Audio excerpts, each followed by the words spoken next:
Good day, ladies and gents, wherever you may be around the world, and welcome to Splendid Isolation 108. As always, I'm going to start us off with a tune.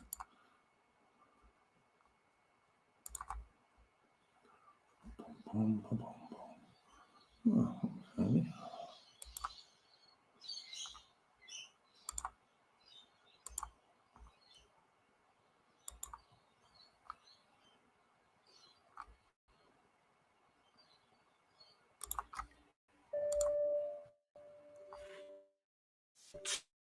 Take the hand, send forth the best ye breed. Blind your sons to exile, to serve your captive need. To wait in heavy harness on flooded folk and wild. Your new God sullen peoples have never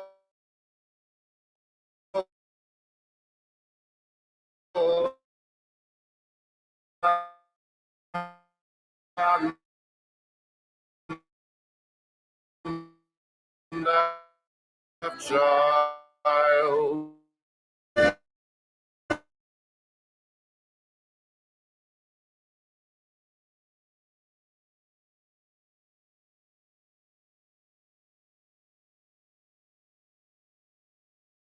Take up the white man's burden.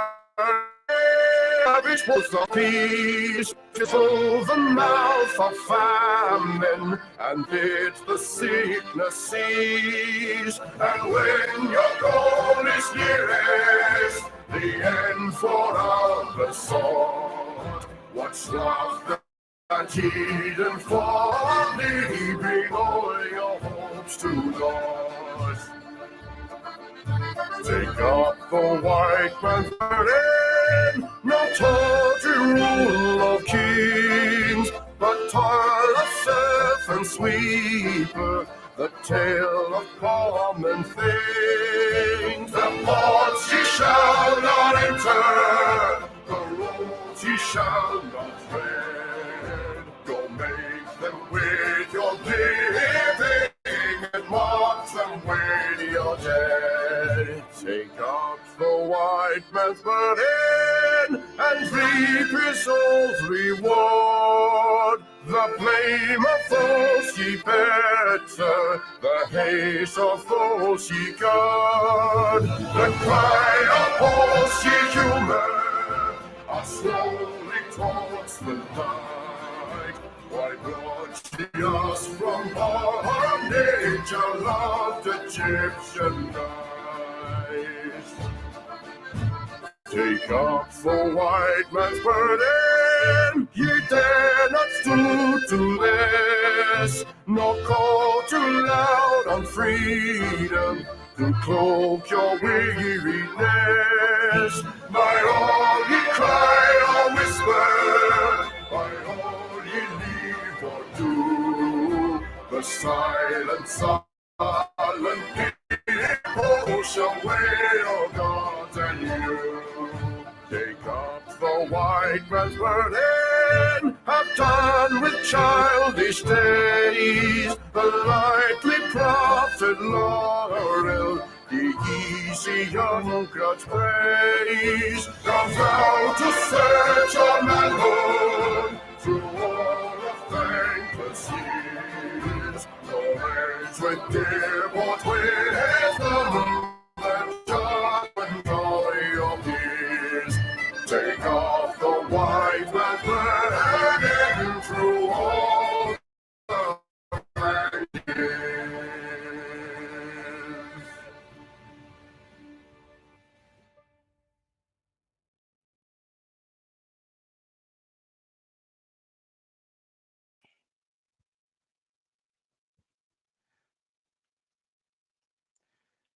Is your internet all right, Duke? Yeah, I think it's okay. It's just robot a little in places, but you sound all right. Oh, now. was it? I'm sorry. Yeah, look, I tell you, I've got to get myself a better computer than this one, but it ain't going to happen until I can afford it. So yes, of course, that was Chris Gard do go and check out Chris Gard's excellent music channel if you like decent music. He's got lots of good stuff on there. And not just traditional stuff, he's got some rock and all sorts of other stuff on there that he sings very well. All right, welcome to my guest this evening, Mitch, AI Shayatori, and Ataman. How you going, guys? All right. Yeah, great, thanks. Yeah, I'm doing good. Well, as always, I'm going to start us off by any special subjects you dudes would like to bring up. Mitch, you got anything in particular you want to talk about? There's a not so big story about Seymour Hersh. There's a guy who exposed the My Lai massacre in Vietnam. He exposed, in quotation marks, Nord Stream being blown up by the Americans with the help of Norway. But, I did actually see something about that, but I didn't see the details. And do you want to give us a bit more info? I didn't actually read the Substack because it was just confirming what I already knew, but they're saying that it was done with the collusion of the Norwegians. It didn't say anything about the British SBS or the Polish. So at the moment, it's just the Americans and Norwegians who were in on it. I'm surprised at the Norwegians because, they don't strike me as a very covert ops sort of people. But that could just be me. Then you've got I think they got pretty good. They got pretty good. Sorry, they've got pretty good armed forces, Norway. I thought they'd be more like Germany in terms of running down the armed forces because I didn't think they were particularly that well invested into armed forces. They're very sort of social democratic, more pacifistic. That's what was striking as across to me. Well, that could just be me. They have a bit, yeah. They have, like, from World War II, certainly they have quite a tradition of like commandos and this kind of stuff, and obviously mountain ski troops and all that. Because but that's like World War II when. Yeah, I can understand, but the only threat they've got. They've got Sweden, who, Sweden's not a threat, and you've got Russia. Well, Russia's not going to invade Norway, so they haven't really got much to be threatened by. I would also say that the Royal Marines go there pretty much every year to do mountain and Arctic warfare training. So they do stuff with the Norwegians. So again, if Norway was involved in that, it wouldn't surprise me if the Brits were as well. But Well, remember Putin accused in the interview straight after it, saying that it was the Anglo-Saxons who conducted. Which is what he calls the Brits and Americans. Well, yeah, I think that's the Brits and Americans Anglo-Saxons. Yes, and the Aussies as well, I believe. So if only our Western leaders would do that. Yes, if only they were actually Anglo-Saxons. I can imagine my university will find a history over that because they tried to cancel Anglo-Saxon course because of racism as well. Oh, yeah. Well, in Northumberland, they wanted to get rid of the term. They wanted to get rid of the term Anglo-Saxon. Yeah.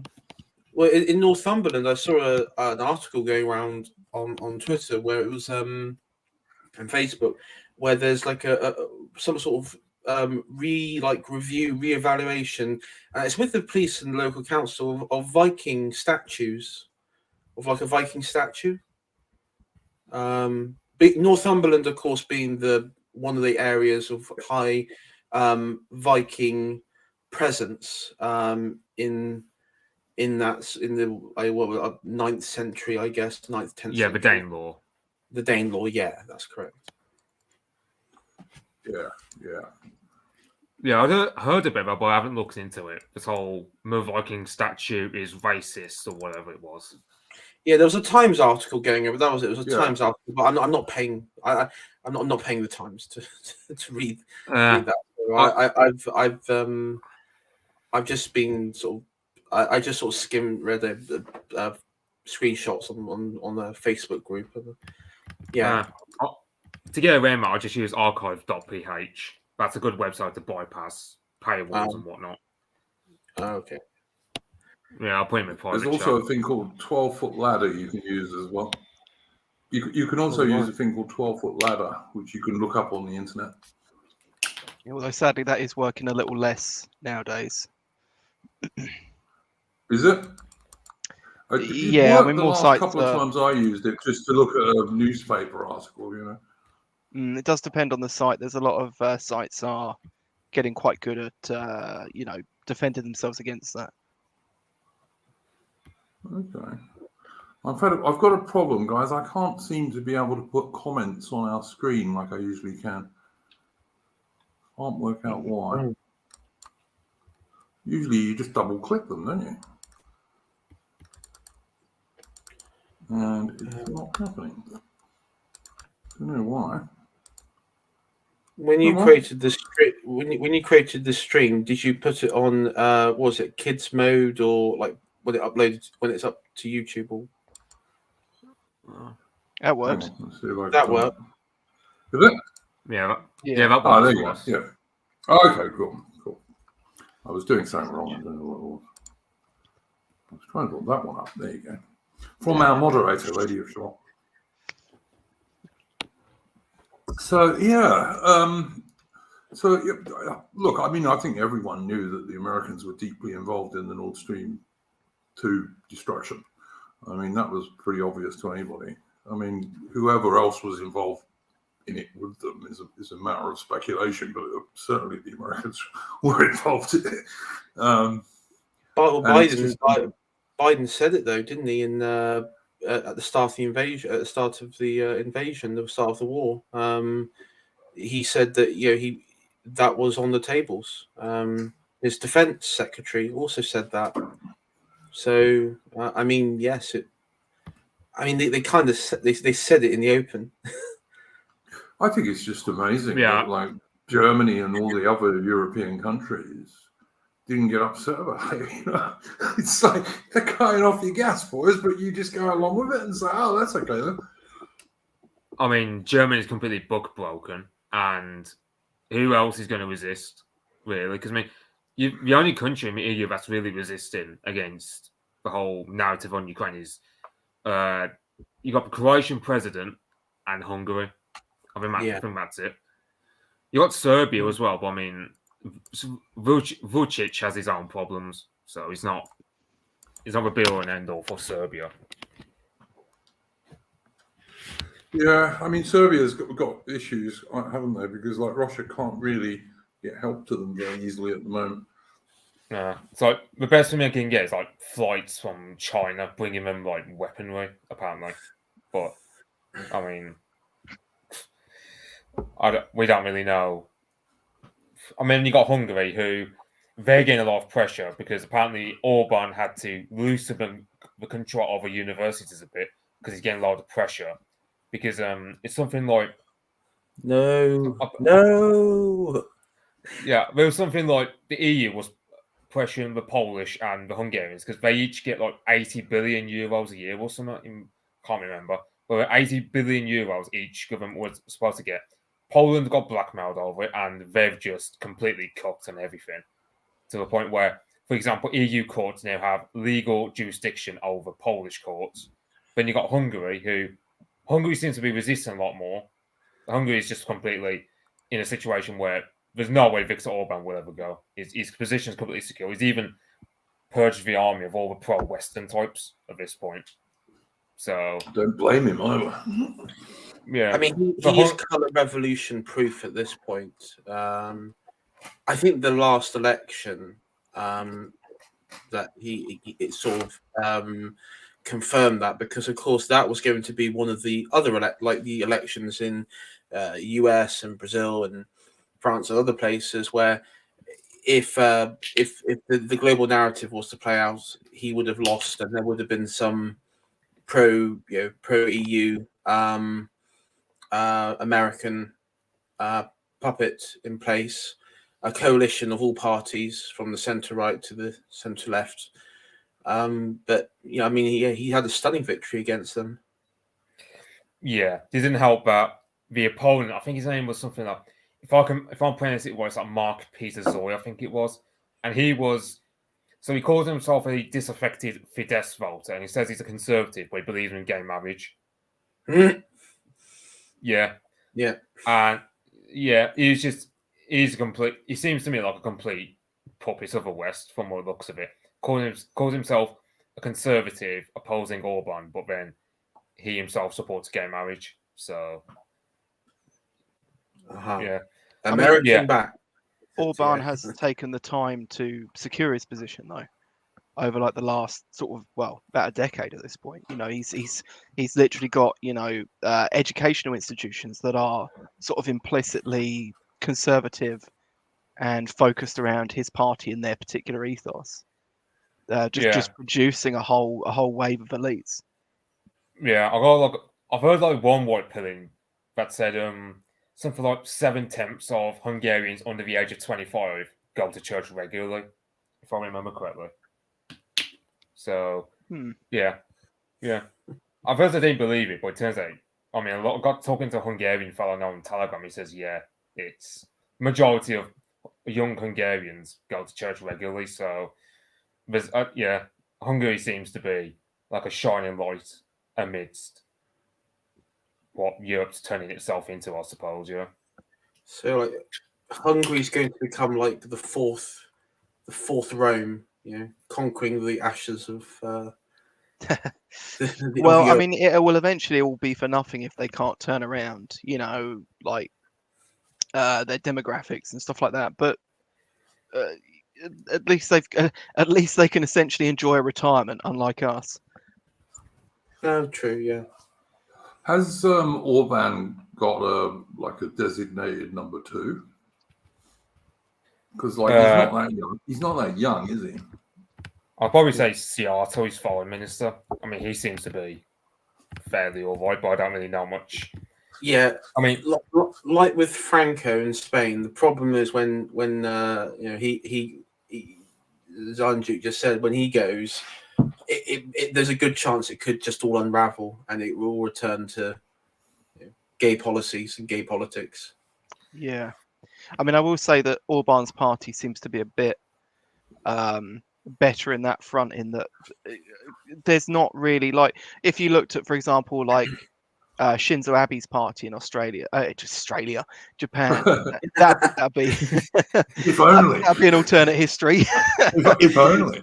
But in Japan, you know, the Shinzo Abe was kind of like, there was like him and about 4 other people who were like that sort of defining voice. But there was quite a few people in that party that had some subversive tendencies. As in Orban's party, the vast majority of the people in it do seem to be sort of have this sort of unifying vision, you could say. Yeah. I do think in those scenarios when you're like an autocrat or you have that sort, because for Viktor Orban, he needs to be that sort of like that Hungarian king, almost total control, no foreign influence, no foreign puppeteering over him. I do. There is a part of me that thinks you need to behave. You need to have like a monarchy style system where actually it's going to be like hereditary or something along those lines. Well, they used to have a king in Hungary, didn't they? Yeah, it became part of the Austrian, the Habsburgs inherited that. Yeah, you had the Austro-Hungarian Empire, but I mean, but see, I think you need to have. I think someone in chat's been saying that Lukashenko has his son to replace him, so it is sort of becoming like a monarchy style system. Because Russia always needs a czar. I mean, they need a czar. They can't be governed by sort of in the parliamentary system. They need the czar. Well, it's such a huge, enormous, sprawling country. So I think there's that. I just wanted to answer 555 in the chat. He said, "How long before UK gives Ukraine fighter jets?" I don't think we will, because Britain hardly has any fighter jets these days.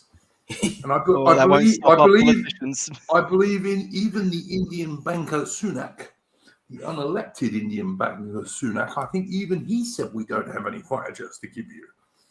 Yes. Yeah, there's also seems to be some pushback from within inside the Ministry of Defence as well. I saw like Ministry of Defence talking heads were essentially writing into papers to say that it wouldn't really be of much use to the Ukrainians our fighter jets anyway, which is a bit of a We sort of hardly boomer we con hardly defence. have any, mate. Honestly, Yeah. like the Yeah, northern I'm defence aware. the northern defence of the UK is like about 6 jets. Mm.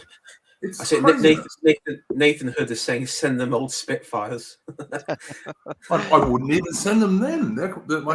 They're like antiques, for God's sake. How about like World War One biplanes? Yep.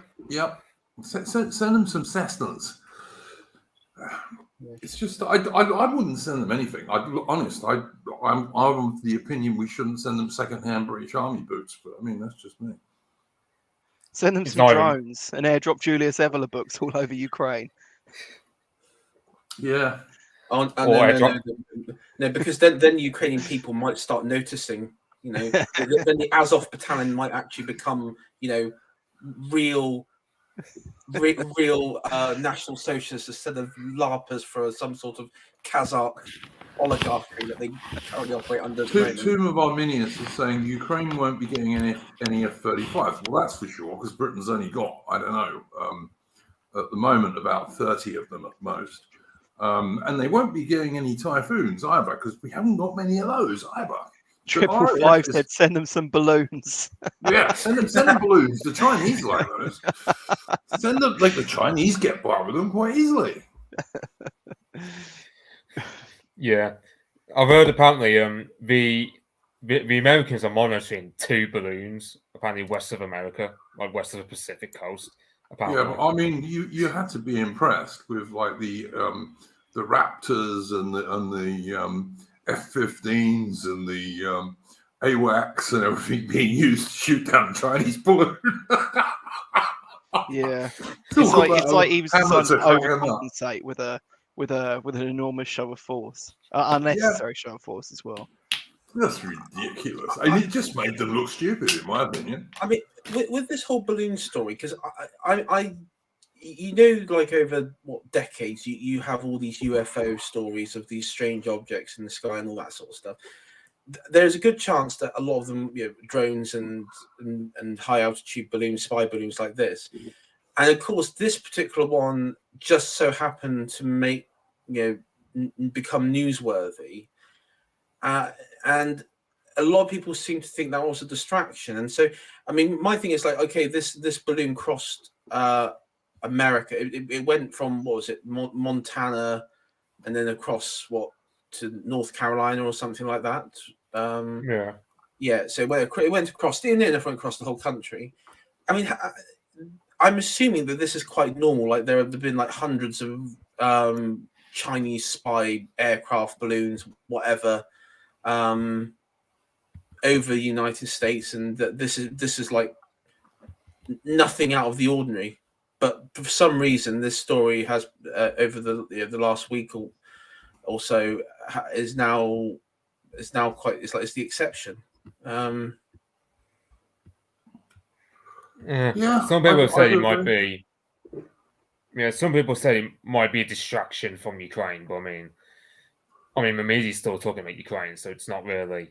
It covered for like 2 days at most, and I suppose the only thing about this balloon is the Americans waited until it crossed the entire land span of the continental states before shooting it down. So they shot it down either after it's done its job of photographing all the American military bases, or they shot it down when it didn't even do anything really harmful to US interests, in which case it looks stupid. So it's kind of a meme. I think it was just a little thing to keep up the China bogeyman story going. I think that's all it was, really. And that's why the mainstream media gave it so much publicity, none of which it really deserved. Yeah, I've noticed. Oh, sorry. Oh, no, so you go ahead. I was just going to say, I've seen a lot of neocons lately bigging up a threat of China. I'm saying, I can't can't remember what it's called.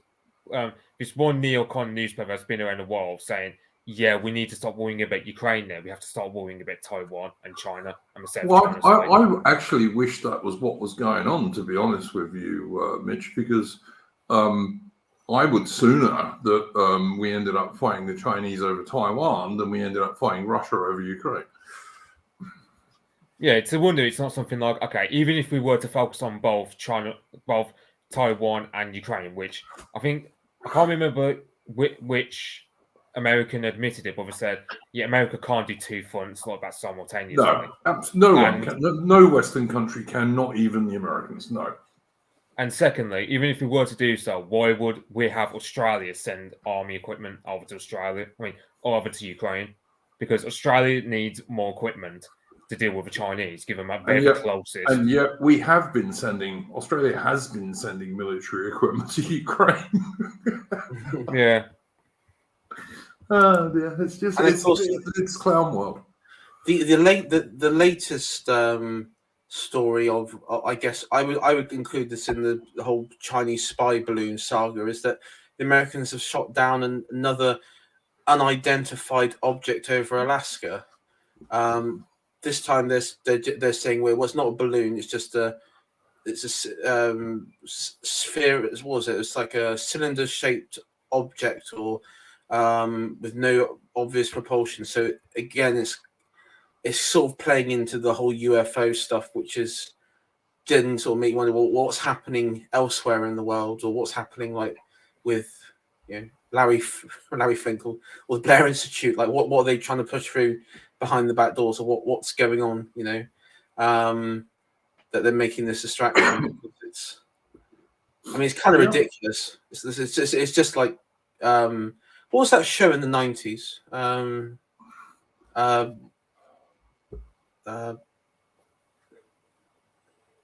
X-Files, Oh yeah, X-Files? It's like that every week. It's like, oh, aliens, and then they say, oh, we can. Then it gets to the point where they can never actually prove the existence or anything. And it's because it's just a load of bollocks. It's just a load of bollocks. Yeah. Totally agree. I mean, that was a non-story as far as I was concerned. That Chinese spy balloon, it was just utter shit. And if you looked at the mainstream media, it was all they went on about for about 3 days. Yeah. Until, of course, they moved on to the earthquakes, which at least is a real story, I suppose.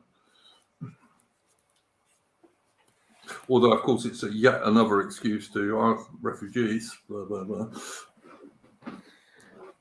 Yeah, I mean, I've heard about, I suppose, like, the only story I've heard about those earthquakes is, like, sanctions prevent, let's say, for a country like Hungary, for example, sending aid over to Syria.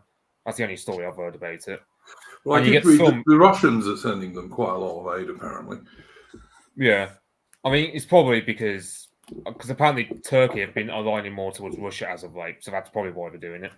But then again, they've also been like scoring moral points with it, and as well as what else? Oh yeah, there's this theory. I don't know if anyone on here believes it, but like the idea that the Americans used an earthquake weapon to do a massive earthquake in both Turkey and Syria. Because no, I don't believe that. I don't think such a weapon exists. I'm sorry.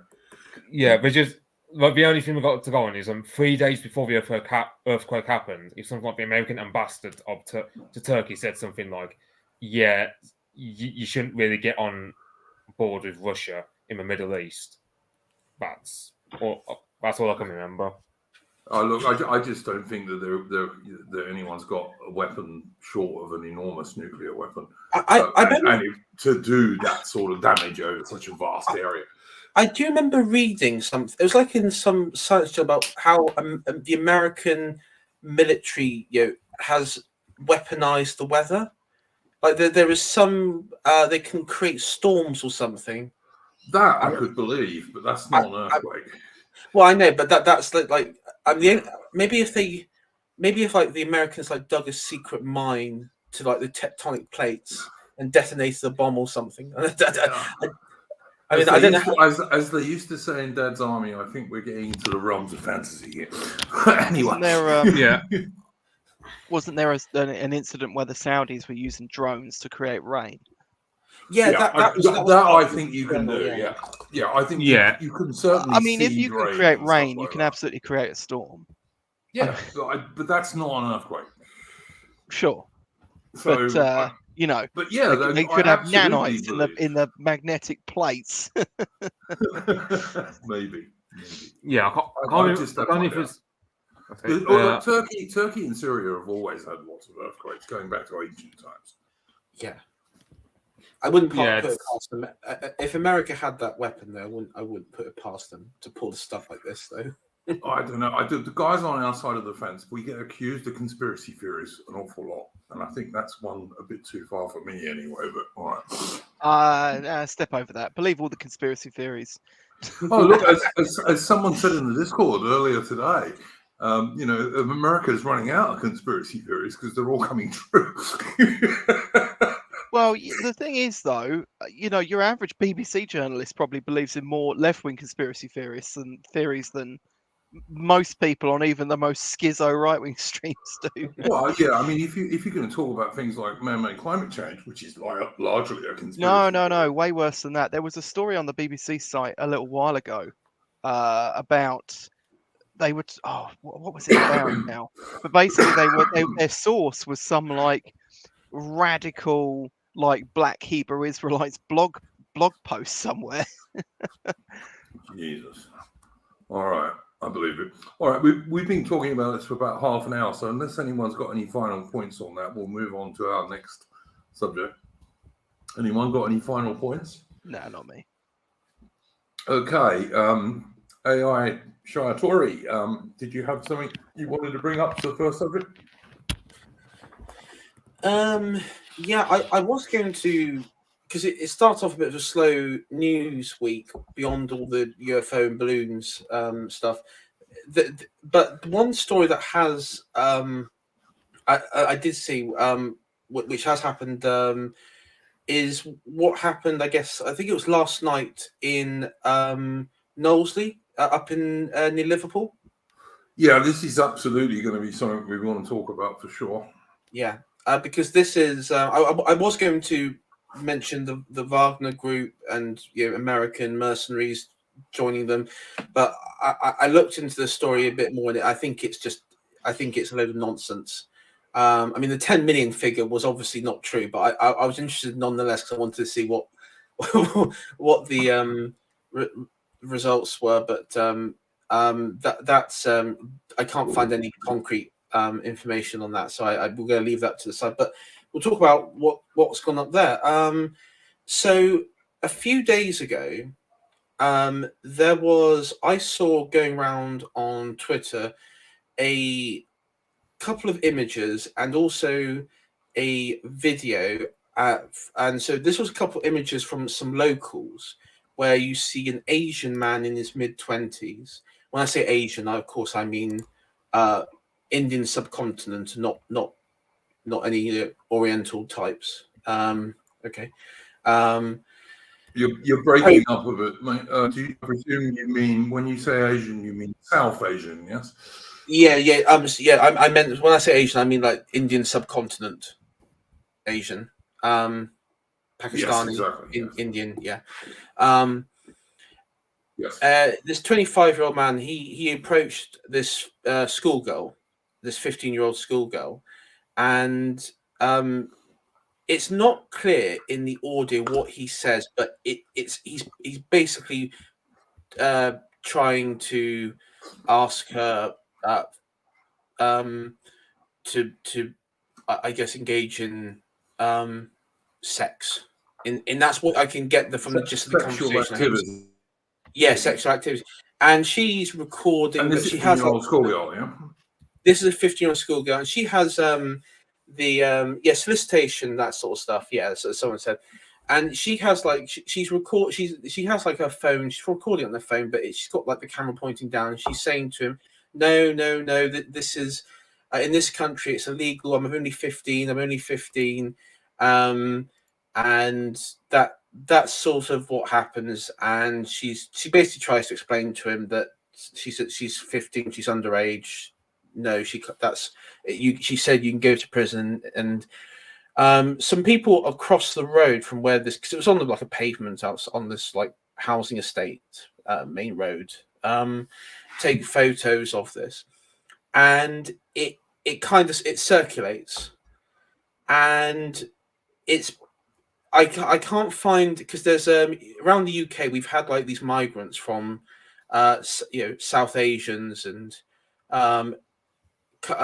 be placed in hotels around the country. And last night there was, in relation to that incident, a large group of locals went out to protest outside one of these hotels in Knowsley, and it got violent, and they burned a police vehicle. They split into 3 groups to target a pro-refugee NGO group, and it was a large turnout, because usually these things, these turnouts, if you see like patriotic alternative, or when they have their little demos, there's usually like 50 odd people there, but with this group it was definitely more than 100. It was actually quite a large group of locals. Look, there's a video on the Discord, and it did look like there was a lot of people there. Yes, absolutely. Yeah, and they weren't. I wouldn't even say that they were really political activists, because there were men. It wasn't just young men; it was men of all ages, women of all ages. You had children there, so it quite clearly that this was organized on a particularly local level. I don't think there was any political movement like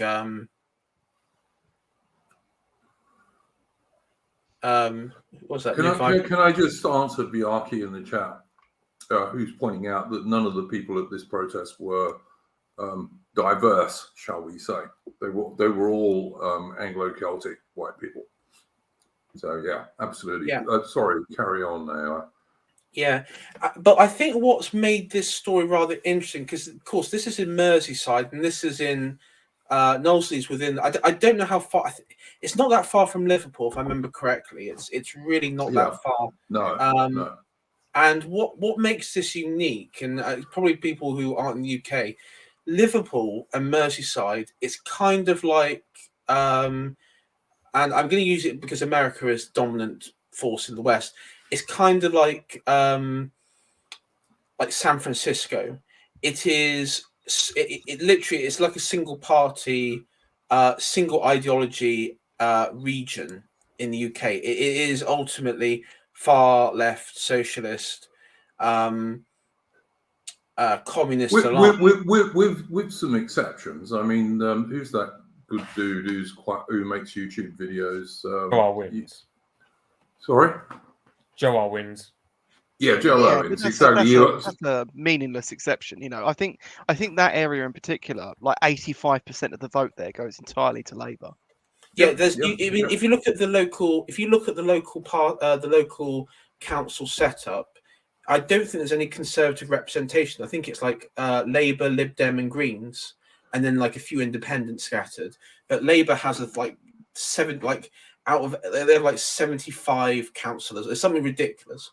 And I think what made this story, it got the establishment, the British establishment, on their sort of on the alert, is that this happened in the heartland of people who've been psyoped into believing globalist bullshit, and this is something that I think that has them concerned, because it and if any right wing group did orchestrate this somehow, and maybe took some Italian elite theorist information to heart, then maybe this was actually the reason they did it at that location was symbolic, because it is like the heartland of the left. Yeah, they haven't really known. I've been watching the way journalists and various other people have been trying to run this through on Twitter before they sort of went to the press, essentially. Because I noticed as well the press was very quiet about this as well for most of the day. And they've only really just started getting the headlines up this evening. And they were trying to say, oh, it's far right, it's fascist, and of course that wasn't washing, because these places are like the purest of pure Labour heartlands.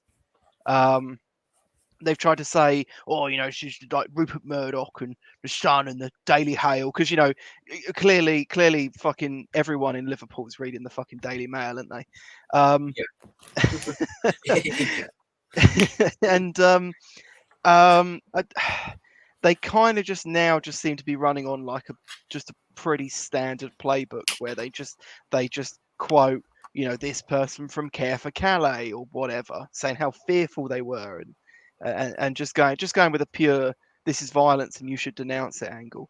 Don't ever fight back about people trying to replace you. Well, I mean, there's an argument to be made that this probably isn't going to achieve anything. And it may Ataman, excuse me for saying so, mate, but I'm always happy to see even the least sign of resistance from the British people. Well, hang on a minute though. So, because I made this point particularly about January 6th, and I always got shouted down by everyone, including you. But the same argument holds here, because I'm right. It's that ultimately this has happened, right? Whether you actually think it's a successful strategy, which I don't think it is, it's happened, and you can still glean something out of it and use it. And the use we have out of this is that, I'll be honest, if you look at the public reaction, I see a lot more sympathy for this now than I would have for a Tommy Robinson rally 10, 15 years ago that got a bit shovey, right? The optics for the right are also, I mean, without sounding too crass about the matter, a 15-year-old girl is accosted for sex in the street, and the people say we don't want these people in our community, and otherwise because they will rape our girls. I mean, how do you? I mean, how can you be opposed to that? I mean, obviously that people are, but the optics on that is, it's There's some no civilized person, whether they're a socialist or whether they're conservative or whether they're dissident right, no civilized person can be in favour of 15-year-old schoolgirls being asked for sex. I'm sorry, they just can't. Screw the optics. I'm going in. Yeah, but it's like I mean, it wasn't even just that one incident, was it? This is a pattern of behaviour. These people in these communities are seeing through their Facebook groups and all of that, these same instances happening elsewhere, but many times over. Now, unfortunately, I will drop sort of black pill on all this, okay? Because it is Liverpool, and because it has a high Fenian population, we cannot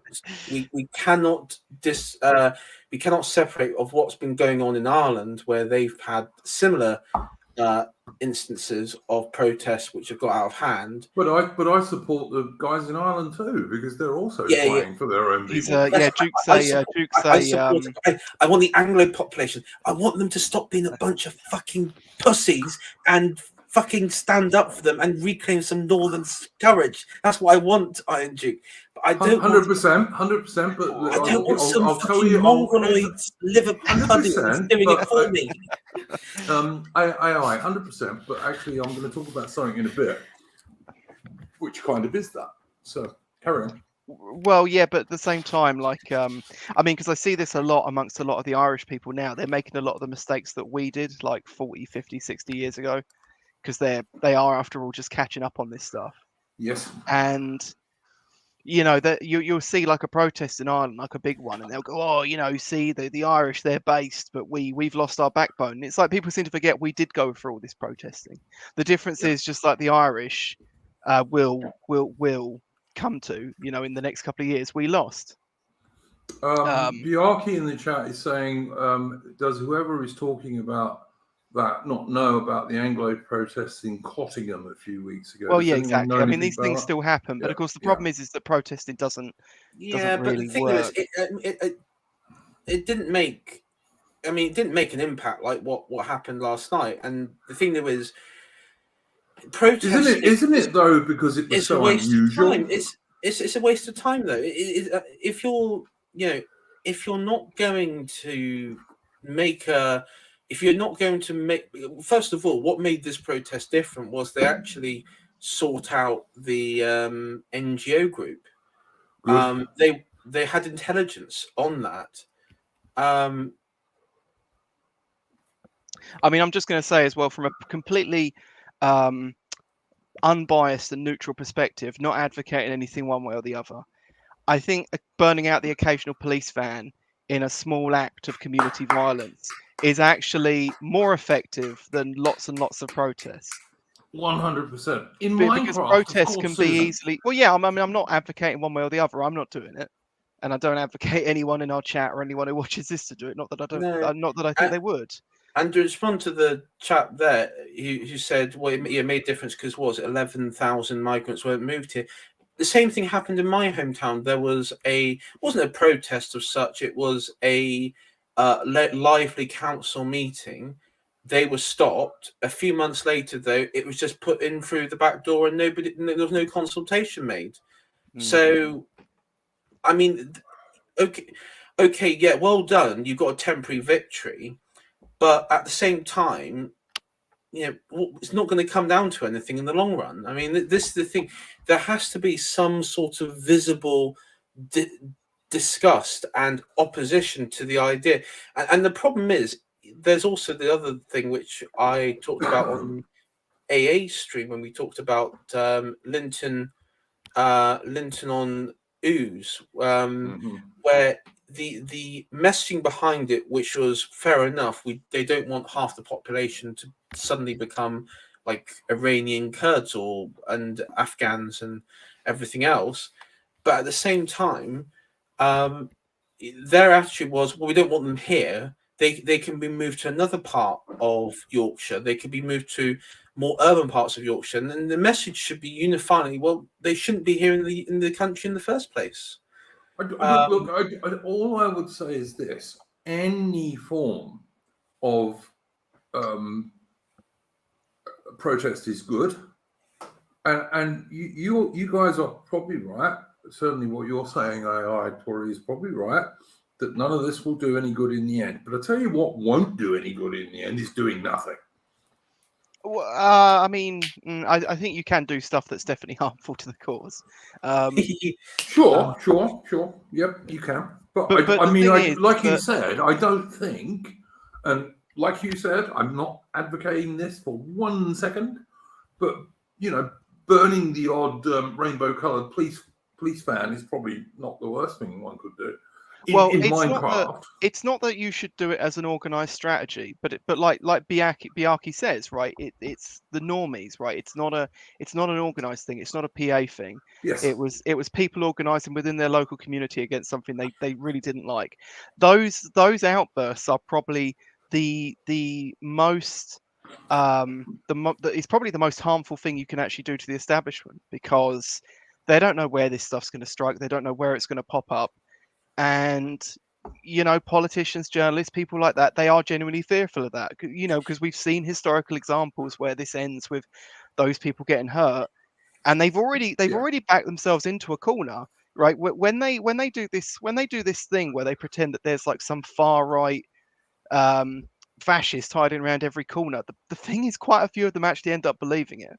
Yeah, and in a that makes them socialist quite area prone of to Liverpool, lashing as out. you said. Yeah, in a socialist area of Liverpool, as you pointed out, exactly.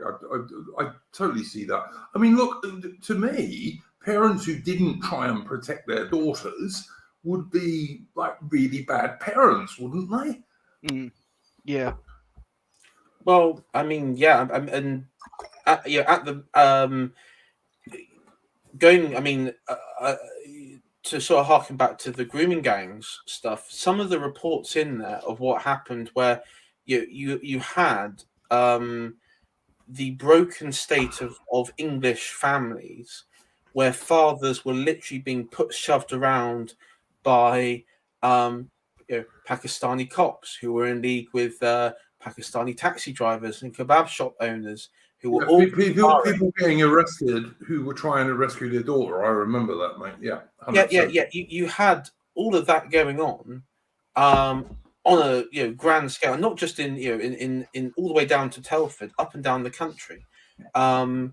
and this is it.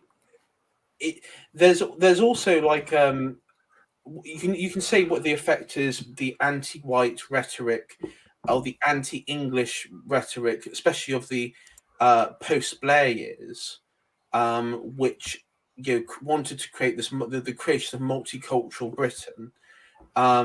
You could say has an effect on it, but also there's an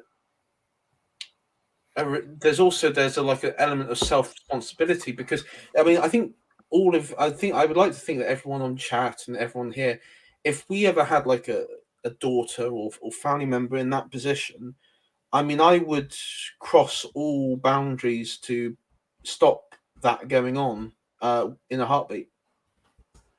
I wouldn't 100%. I wouldn't worry about any ramifications for me personally. I'd be so mad, to be honest. I would not, but then of course you understand the power of what they did to the men. That it's I don't want to say like it has cucked an entire nation in an extraordinary way. It's almost like this, how the German people have they're like, it's like a beaten dog, whimpering. I don't think the British are quite as bad as the Germans. I hope, anyway. Well, no, I don't. But I think what happens is the tactics that has been used against them is by the Germans has been displayed across the West as a general for diversity inclusion. Welcome, Chris Garth. How are you going? Oh, I'm going well, thank you. How are you?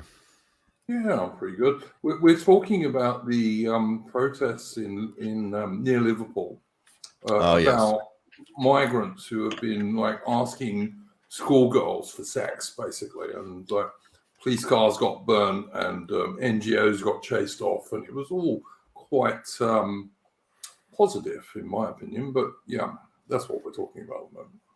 Is this the first emergent uprising of the masses against the problem? Oh God, I hope, but I'm not holding my breath. There does seem to be some organisation on the ground, because they split up into 3 groups to target NGO and then target like surround the building and everything. So there was like organisation on the ground, which is important because it means, when the description is, it was a mindless mob, actually it kind of wasn't. It was a bit of an organised mob, which is dangerous, because an organised mob is like it's like I guess in the medieval term it would have been described as like a local revolt, like a peasant revolt. And we were also saying, Chris, that these are like they're mostly socialist voting normies. They're not like, to try and describe them as right-wing extremists is not really going to work. Right. I see. All right. Well, carry on, and you can fill in some gaps for me, because I'd only heard the rumblings of it sort of in the distance, and I haven't really looked into it any further. Yeah, I've heard about the same's going on in Germany. There's this village, I can't remember which state, 1,600 people in that particular village, and they're trying to bring in 400 migrants into that particular village, and the Germans have been kicking off about that as well. So it doesn't seem to just be us and the Irish now, it's going on to Germany. Cool. More the merrier, I say. Yeah, in the case of this organised mob, perhaps what happened was Joe Owens got a few drones and circulated the Iconoclast magazine all over bloody Merseyside.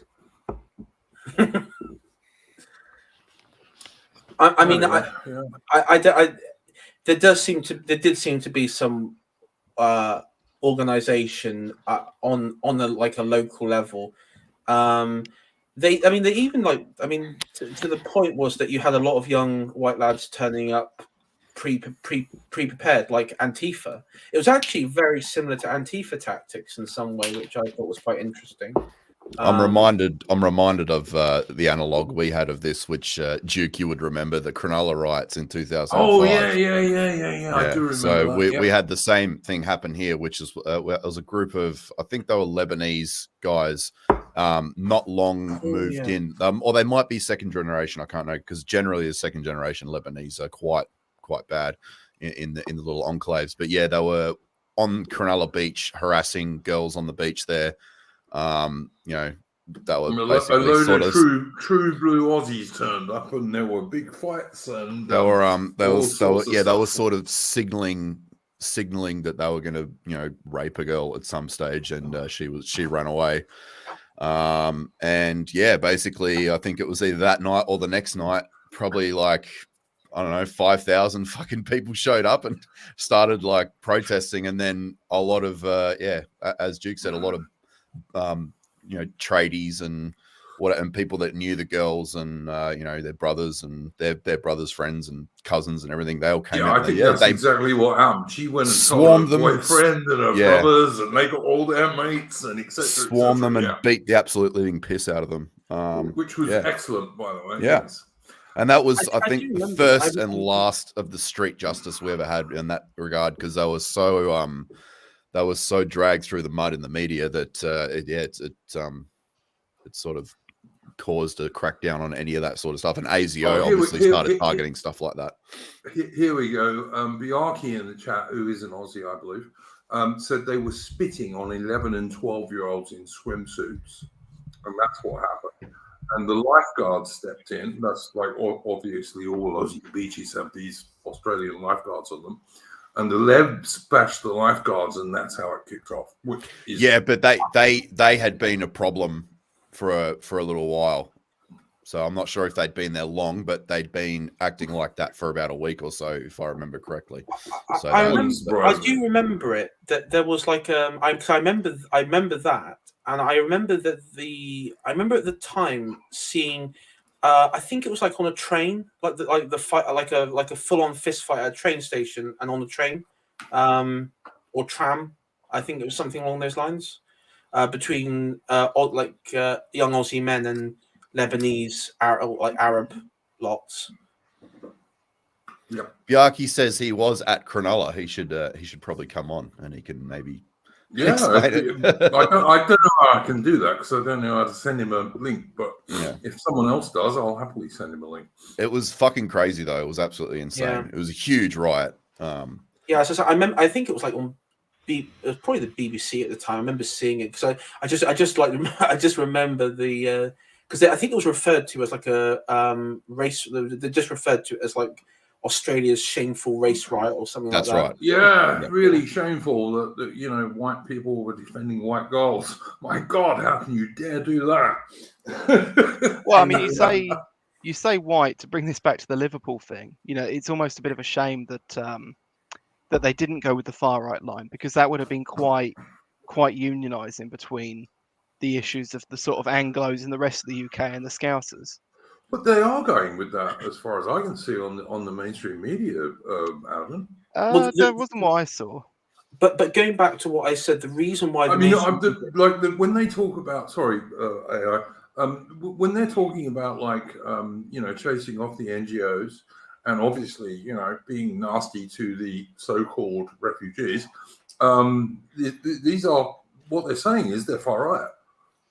Yes, occasionally they're quoting one of those NGOs as saying they're far right. They're letting them say it for them, but the media's not going with that line. Well, they don't seem to be yet.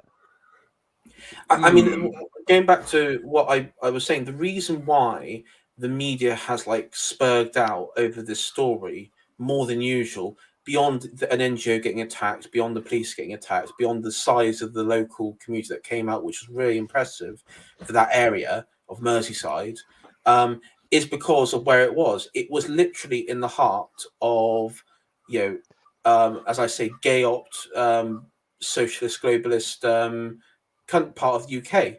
And it, in all metric, it shouldn't have occurred there, but it did. Socialist, but national. Yeah. And if you went back a long enough time, traditional Labour dudes were not unnationalist in that regard. If you went back long enough, Maybe nothing to do a with the certain political party. maybe a certain Paul Fahrenheit character's right when he says it's easier to polish up the winners than it is to fix the losers. Yeah, I don't disagree.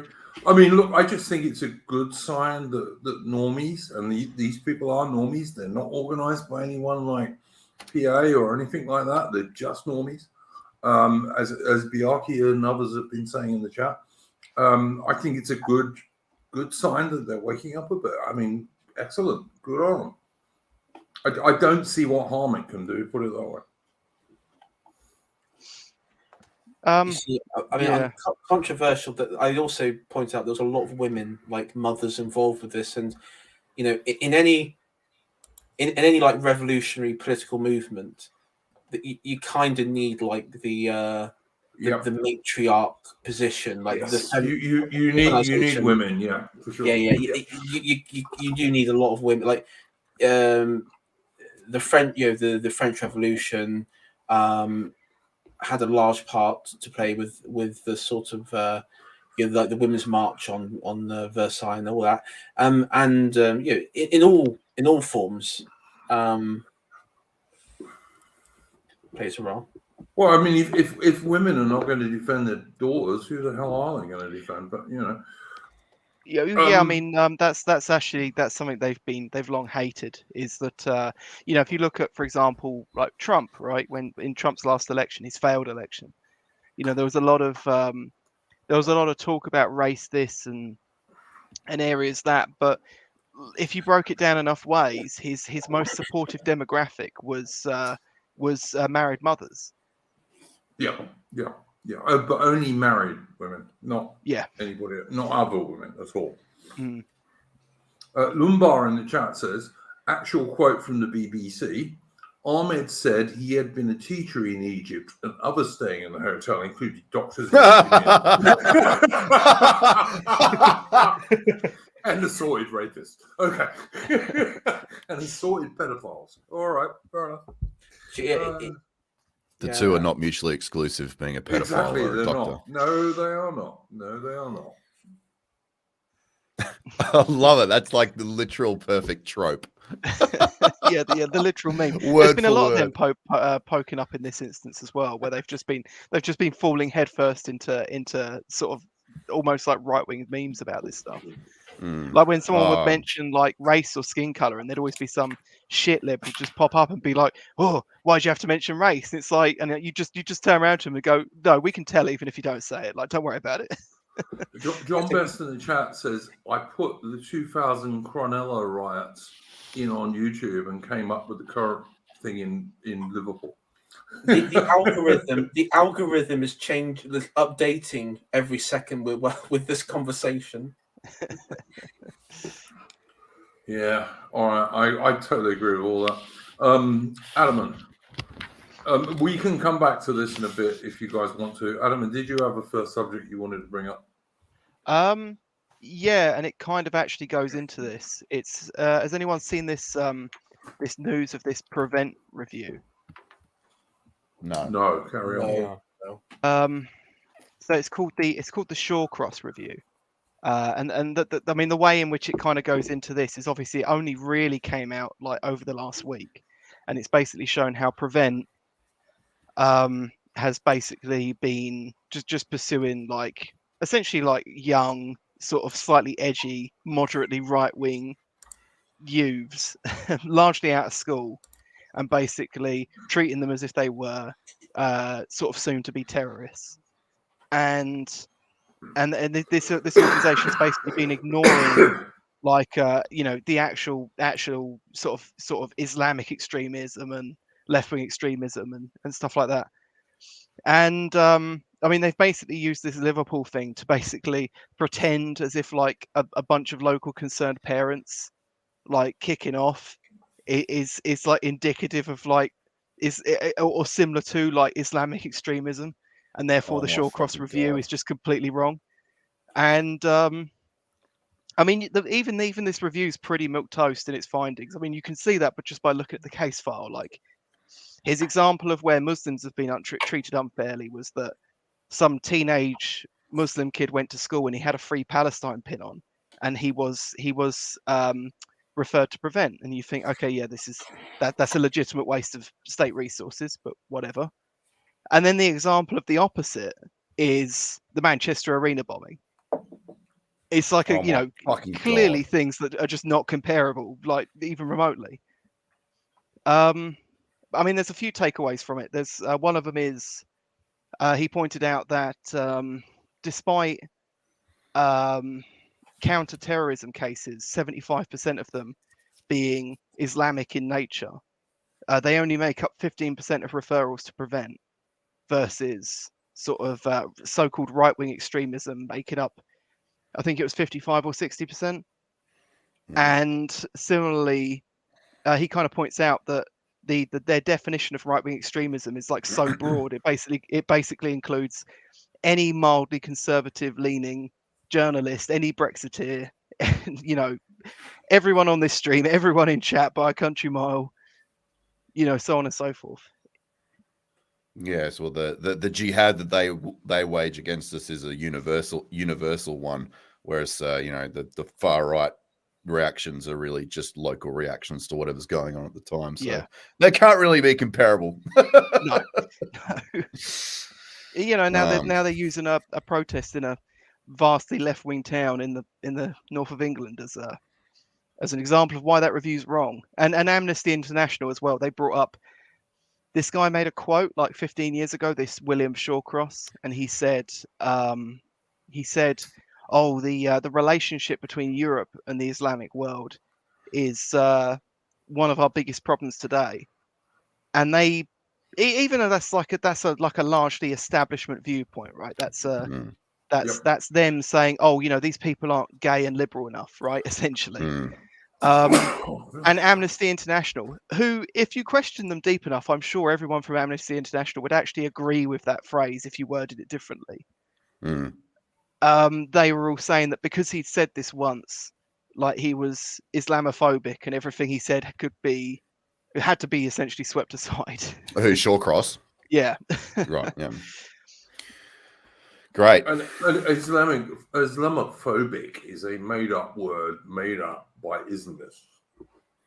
Well, I mean, it's like when they go, whenever they turn around and say you're transphobic, it's like, no, it's not fear, it's disgust. I was just going to say that. It brings me on to something that I wanted to just mention briefly, because it's a bit related to what we've been mostly talking about. There have been protests and scuffles outside the Tate Gallery in London because they're trying to do trans story hours, and there have been enough people there. And again, they're normies. They're not organised by anyone, as far as I'm aware, that just don't want trans story hours in the Tate Gallery. Yeah, and of course, they're also being tarred with the far right brush and all the rest of it. Yeah, I saw this story, and yeah, again, I don't know what group or who's behind it. It might just be like a Facebook group, WhatsApp group, whatever. They're just against this because they do go around places. There are like stuff like that go around London. This isn't the first one in London. This outside the Tate. Been quite a few people there, I have to say, looking at videos of it. Yeah, and I mean, one of the problems with this, of course, is it gains publicity, and you know, when you sort of give them a room to, you know, if you sort of surrender, was it the linguistic narrative over to them so they can discuss the perversions even further, then you know there's that. I mean, one thing that did happen in our sort of sphere was we had the family sex show, and myself and a few others, Discord and everything, we managed to along with the Mallard, a few people at the Mallard, we used our local connections, and even Alexander Adams got involved with his stuff. Yep. And we brought it down, and we didn't have to resort to protest and everything. And I mean, I use my local my political campaigning friendship with the local police and crime commissioner to to investigate them. This is the stuff that actually works. Standing outside with fucking placards isn't going to do jack shit. It's all the quiet. It's all the quiet network schmoozing in the background. Yeah, because you give like the viewing public on like GB News or everything their room to anger.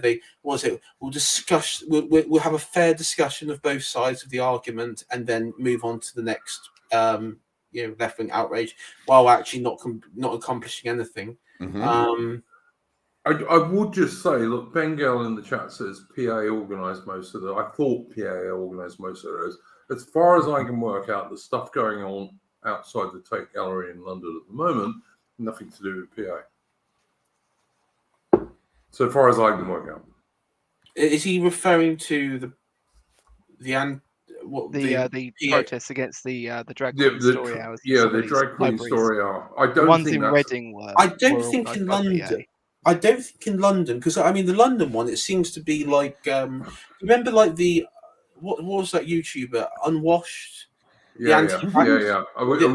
needn't go into great detail about that because it was quite embarrassing. But yes, the anti-COVID lockdown crowd, that seems to be the it seems to be like Denning polls people in some funny way. Fine. I mean, look, if the anti-COVID dudes want to become drag queen story hour, I will 100% support them.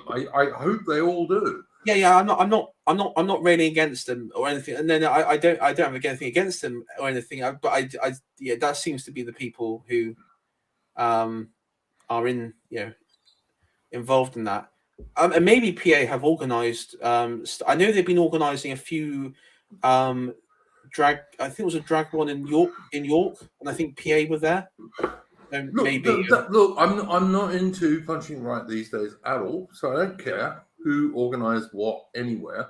All I'm trying to say is the stuff that's going on in London at the moment at the Tate Gallery, as far as I can work out, is not basically PA, which means if the MSM, the mainstream media, tries to describe them as far right, they're talking bullshit again.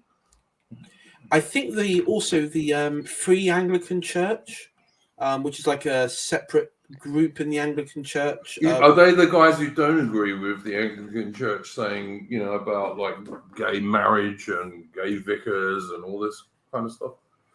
Yeah, I mean, good. I mean, personally, I'm disgusted by the idea that women can be vicars. I mean, that disgusts me to the core. I'm even more disgusted that women can be brides and grooms, or men can be brides and grooms. Well, yeah. I mean, yeah. But yeah, I'm equally against the idea of female vicars for sure. My local vicar's a woman, and not only did she wait an extra month after the end of lockdown just to be safe, but her first act was to bring an imam into the church to give a talk. Oh, God. Yeah. Look, the only people on the Anglican side anymore that you can take any notice of at all are the very high church guys who don't believe in female vicars. I think the Free Anglican Church is like a high church. I think that's what I was thinking. Is that bit of it, which is the only decent bit that's left, which is a small minority, basically, sadly. I mean, what Pharaoh was pointing out on Twitter a few weeks ago, the reason why the Church of England won't fully commit to gay stuff is because their largest membership group are, of course, Africans who, today don't sort of adhere to a lot of the gay shit that the Anglican Church in this country like to promote. Yep. I saw today there was the Anglican Church of Nigeria is totally condemning the British Anglican Church for supporting gay marriage and and female vicars. Totally condemning. Good. Yeah, I mean, good. But it's a pity our own people can't do that. Yeah. But Australia has just gotten a really weird-looking woman I say woman. I'm not sure if it's a woman or what it is. It's something. that is for, I don't know, what, gender equality or something, Chris, isn't it? The ambassador for gender equality of Australia. Yes. Very strange looking human being. Yeah, and she's not even Australian. She's from Alaska.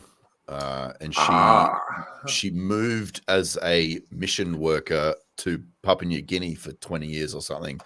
And she continues to ramble about how much she loves Papua New Guinea and she's in love with it. And all the people there are wonderful and blah, blah, blah. I'm like, holy shit. Is this the one that looks like a character from Doom with like human skin on top? She has proper psychopath eyes. Oh. I'm surprised the natives didn't think she was like a demon or something. Well, I'm thinking maybe they did think that she was some demon god that they worship, because I don't know what she's talking about. The people in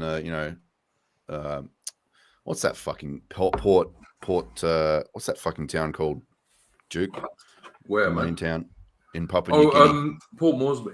Port Moresby, yeah. I mean, they're walking around with machetes and fucking people shit up, so I don't know what she's talking about, but anyway. There's some bad guys in Port Moresby, mate. Don't worry.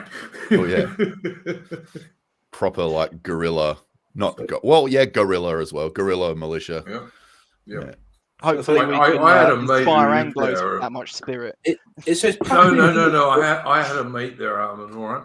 Aussie mate, and the cop said to him, if your house gets invaded, and you have to shoot them, make sure you fire a couple of rounds into the ceiling so we can say you gave warning shots.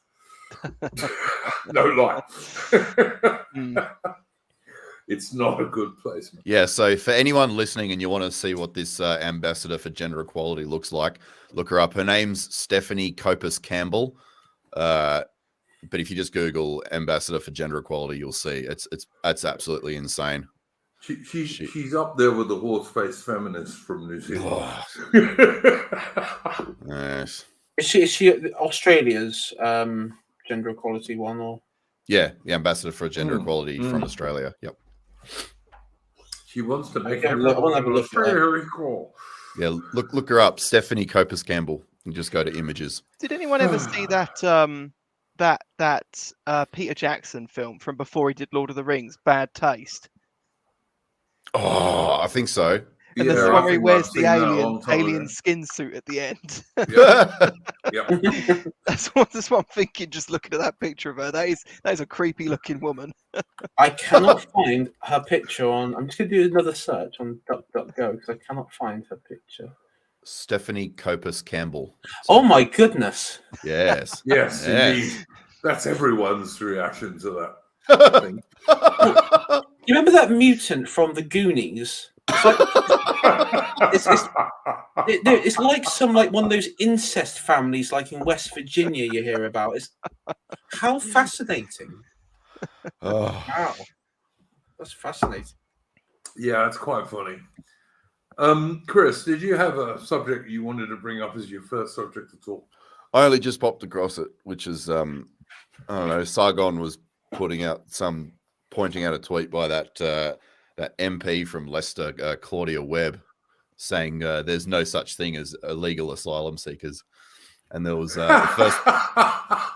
first comment that comes up that I saw was, some, white English lady saying, I have no problem with them staying in a hotel. I just don't think it's appropriate that it should be in every hotel within a 4-mile radius. I wrote to my MP, Sajid Javid, and asked him what he's going to do about this. And I think I said in response something like, yeah, just keep writing to your MP that hates you and literally wants to replace you with more people that look like him. Yeah, that'll fucking fix it. Keep writing in letters. Not just Sajid Javid is British. I always come back to the example. Imagine you're like a Roman citizen at the end of the Western Roman Empire and you're writing to your Gothic overlord saying, how much I'm sick and tired of all these Gothic warriors coming in and settling next door to me. Yeah, that will work. Well, I remember particularly there was one incident. It was Mencius Moldbug, right? Curtis Yarvin, and he was talking in some sort of it was an actual interview, and he was saying that oh, you know, these people would write letters to each other at the end of the Roman Empire where they'd say like, oh, you know, we would come and see you this year, but you know, the roads just aren't safe. But they wouldn't talk about like why the roads weren't safe. Yeah. And then I go to work. And I'm like literally the same day, and there's these like ex-Londoners there. And they're like, "Oh yeah, we just moved down because you know London just isn't safe anymore." And I'm like, well, "Why isn't it safe?" "Oh, it's just not safe now, is it? It's just not safe." Nothing to do with like mass immigration. Nothing to do. No. I don't know. I mean, look, who was it who said it in the chat? Australia is the most feminist country in the world. You're not totally wrong about that, mate. Honestly, not in terms of the average Australian, but in terms of the mainstream media, 100%. Yeah, I don't know. England, UK has that fucking, you know, it's a good contender for that. Oh, look, all of the Anglo-Western nations are well up there as good contenders. I mean, Scandinavia is run by like a lesbian syndicate or something, isn't it? A matriarchy. Well, some of it, like Sweden, yeah, sure. No, like Finland is like proper like a lesbian caliphate. It's really bizarre. Isn't that the girl in the nightclub who was like grinding her ass on some bloke's? Yeah, that was death. Yeah. Who's the supposed prime minister?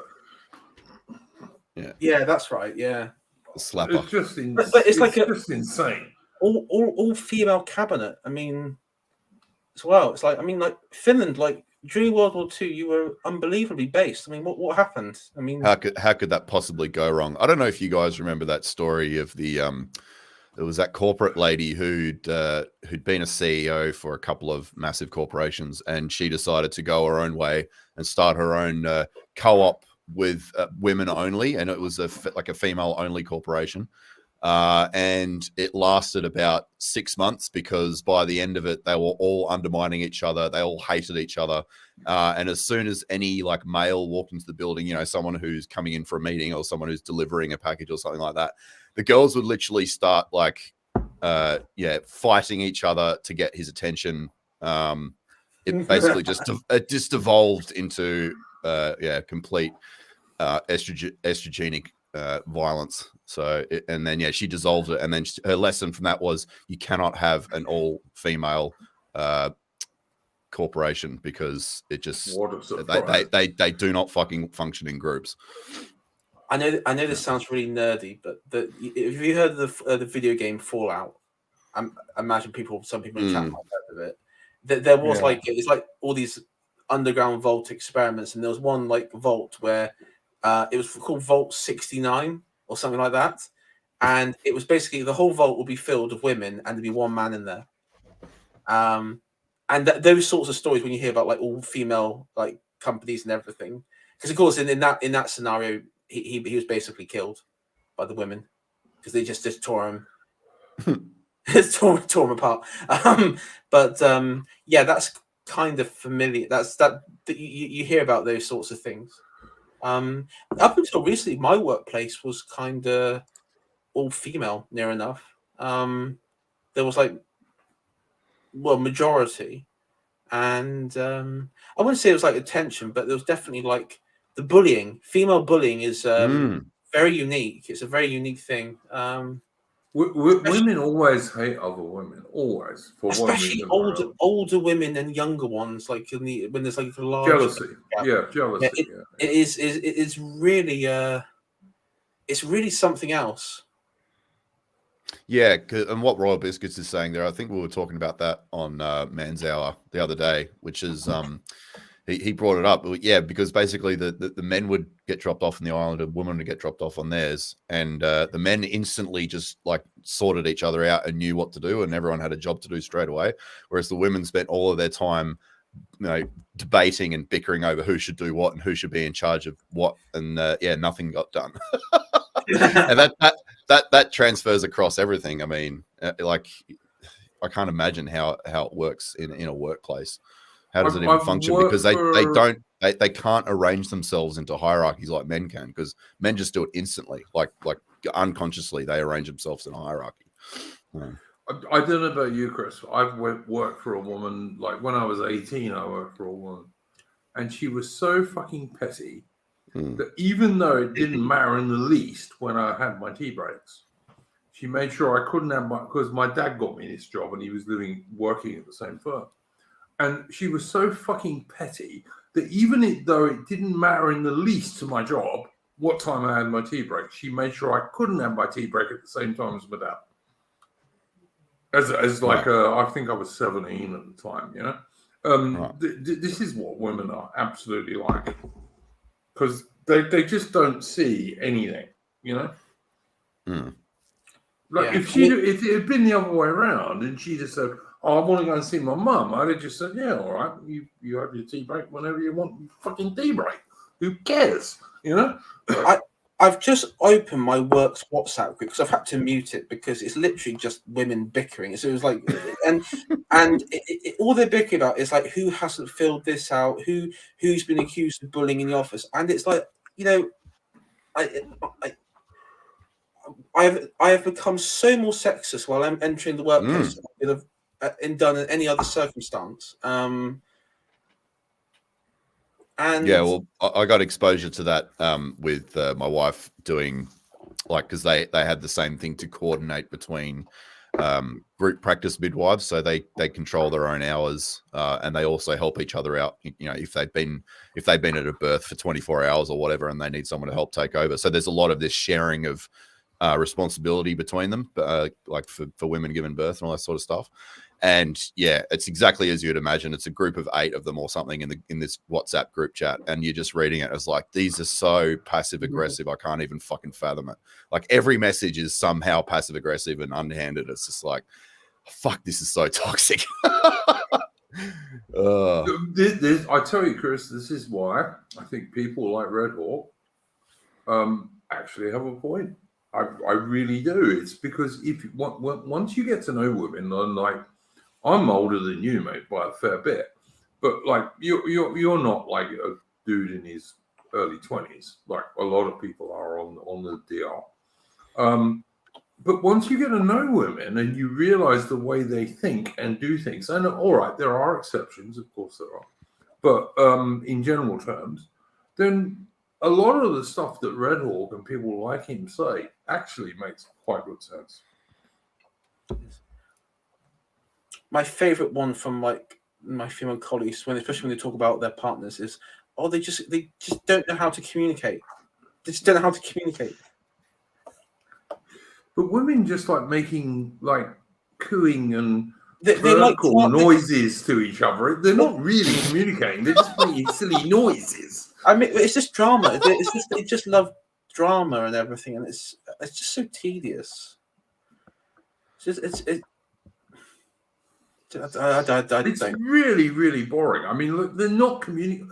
They're cooing to each other, like, you know, birds, and making bird calls to each other, and like, but they're not really communicating.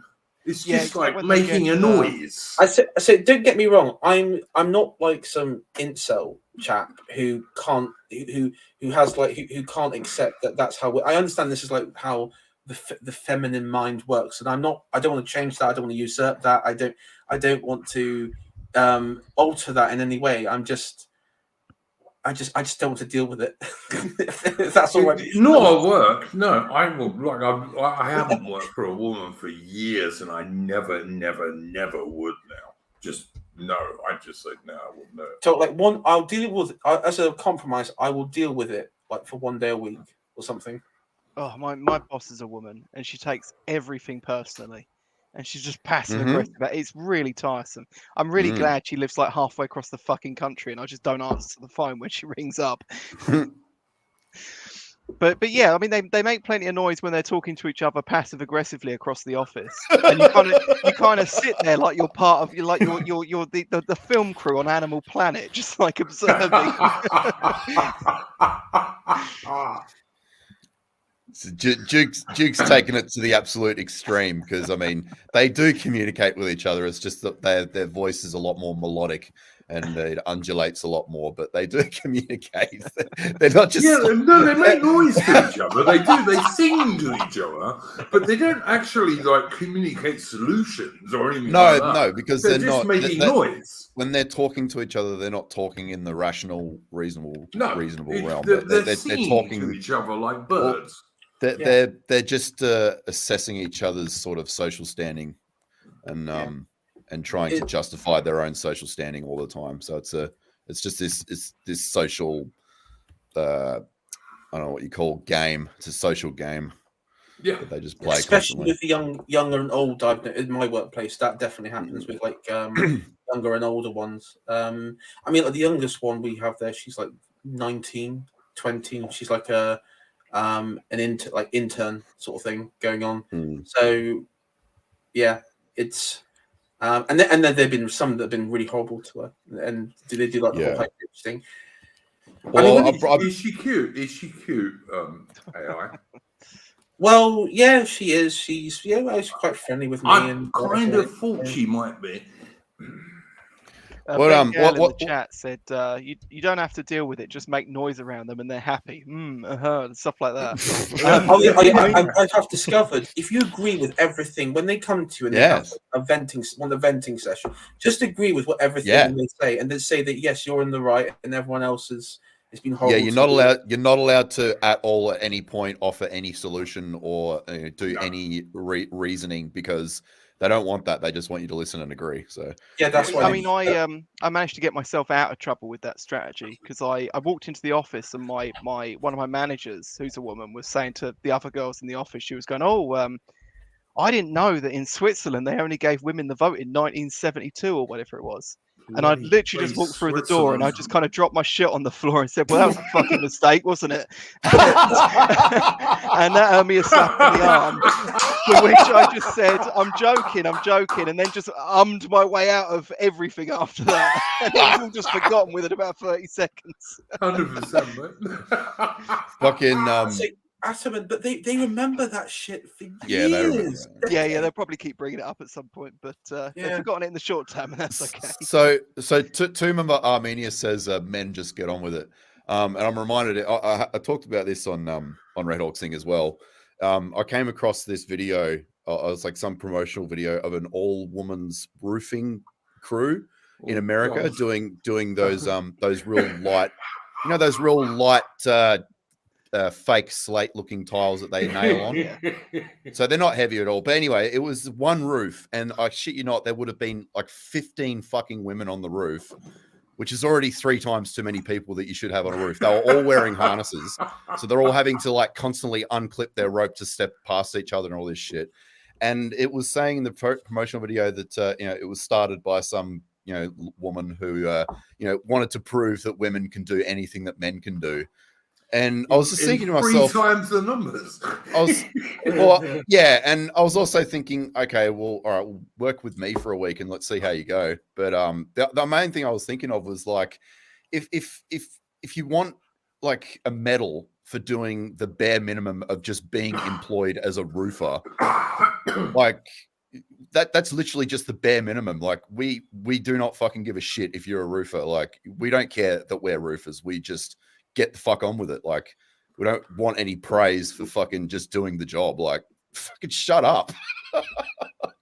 But Chris, I remember there was a woman bricklayer in Britain fairly recently, all right, and she was in the newspapers like the Daily Mail and all the usual suspects, in a bikini. Right. But she was a roofer, you understand. But sorry, not a roofer, a bricklayer. But she was a bricklayer for a dad's company, or otherwise, I strongly suspect she wouldn't have been a bricklayer at all.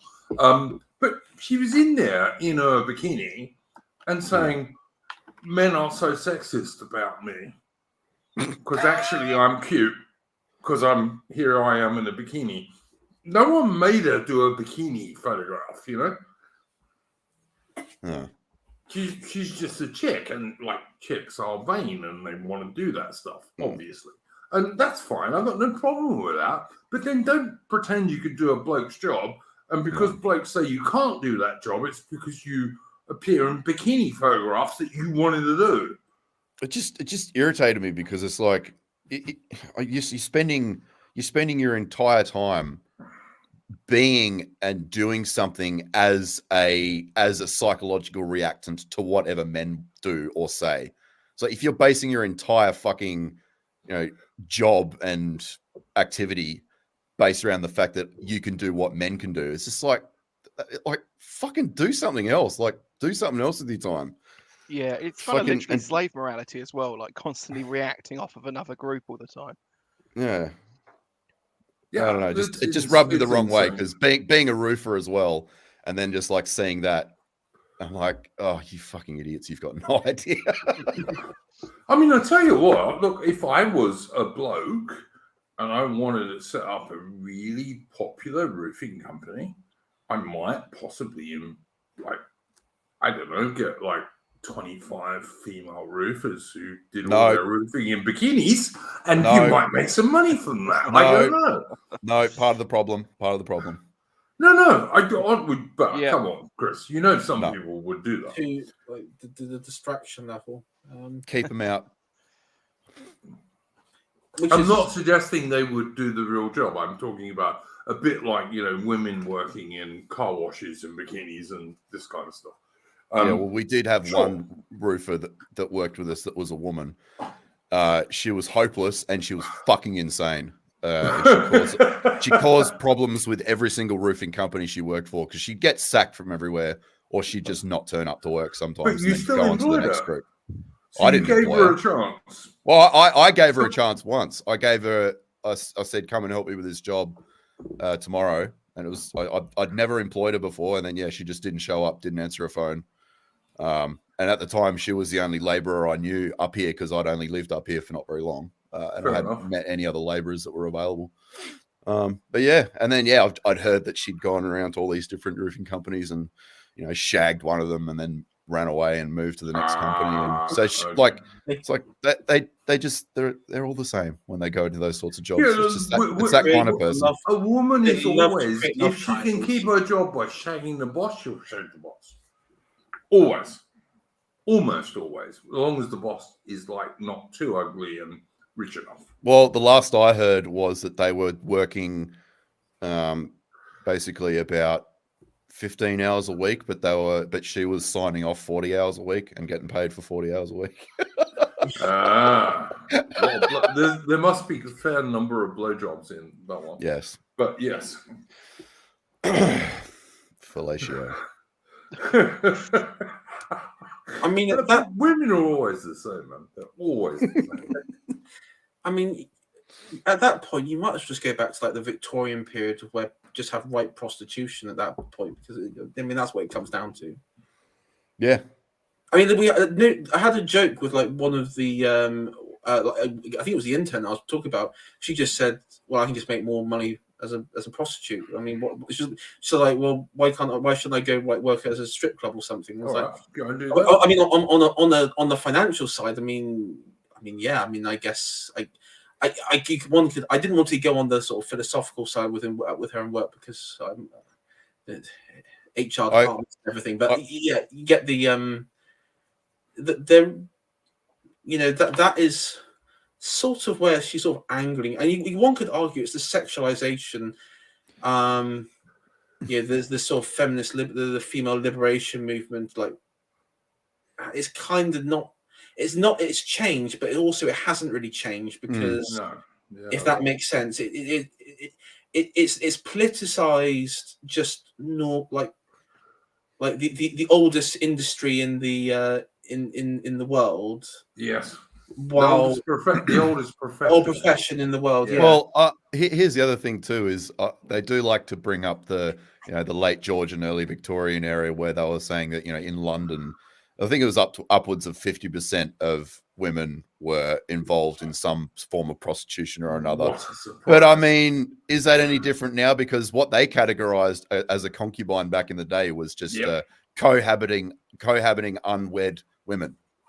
So You don't necessarily have to prostitute your body, but they considered being an unwed cohabitant with a man as guys, also being a prostitute. I mean, it's even worse now. Go out with a woman now, and let's say you're I hesitate to say conservative dude, but let's say you're not a full-on one-night stand merchant, all right, which I'm certainly not. And so you go out with a woman maybe 3 times before you expect to get your end away. All right. And make you go love, Duke. Make love. Make love. Yeah, that's what they used to call it, isn't it? Make love. But you go out 3 times before you expect that to happen, which I would say back in the 90s or so was pretty average. Unless you were very lucky, of course. And look how much money that is going to cost you, mate. Really? If you're going to, I'm not talking about taking her to a cafe and McDonald's. I'm talking taking her out to dinner and maybe a couple of drinks somewhere. Have a look how much money that's going to take you, boys. It's, and Bilbao in the chat says abolish women. Absolutely not. I mean, I'd sooner be dead than live in a world with no women, frankly. I really would. I'd sooner be dead because I'm not gay. So, I really, no. Abolishing women is the worst possible thing you could possibly do. But Disagree. Just note what women are, And even the ones who say, oh, no, I'm not a professional lady. I'm not the oldest profession in the world. But look how much money you spend on them, boys. When you're courting, as we used to say. Yeah, I mean, I find personally it's better to go with women who are slightly younger than you, than your age or older. Well, I mean, unless that's what floats your boat if you want to go for old women, but younger women. I never thought that, mate. When I was like 20, I liked chicks that were about 29, 30. I still like chicks that are about 29, 30, but now you're not 20 now, are you, behind chick? No. Look, mate, I'm 57, I think, or something like that, next birthday. But I've always liked women of about 29, 30, 31. Always. I've never changed that. I always thought that was the best age for women. I see. For me, it's like 24, 25, I think. It's sort of the better. I mean, when it comes to my generation, it's what? So there's no point dating girls older than me because, I mean, I've dated older, taller girls than me in the past, and they generally tend to want to dominate the relationship. Then there's younger girls who are just they're just overgrown children. So you just feel like a babysitter with them. It's up to you. It's up to you, Mitch, to be the solar pole in the relationship, and you are the steady rock. And no matter how hard she tries to dominate you, you just reassert yourself. Yeah, don't worry, be the solar man. Yeah, the power of my autism's gonna fucking humble the woman. Gentlemen, it is with great sadness that I am to inform you, women. She's not a real woman unless she gives you a blowjob at least once a week. I'll be right back because once a week. That's a bit bloody mean. I'll be right back, Duke. Don't worry. What I'd say to you is just become really autistic that way. You just break down the passive aggressive nature over time. Yeah, those first couple of months that you go through the courting and dating ritual, she might as well be a man all that time. Oh no, because she'll rip you all the time for every amount of money you spend. Also, from personal experience, avoid women with tattoos.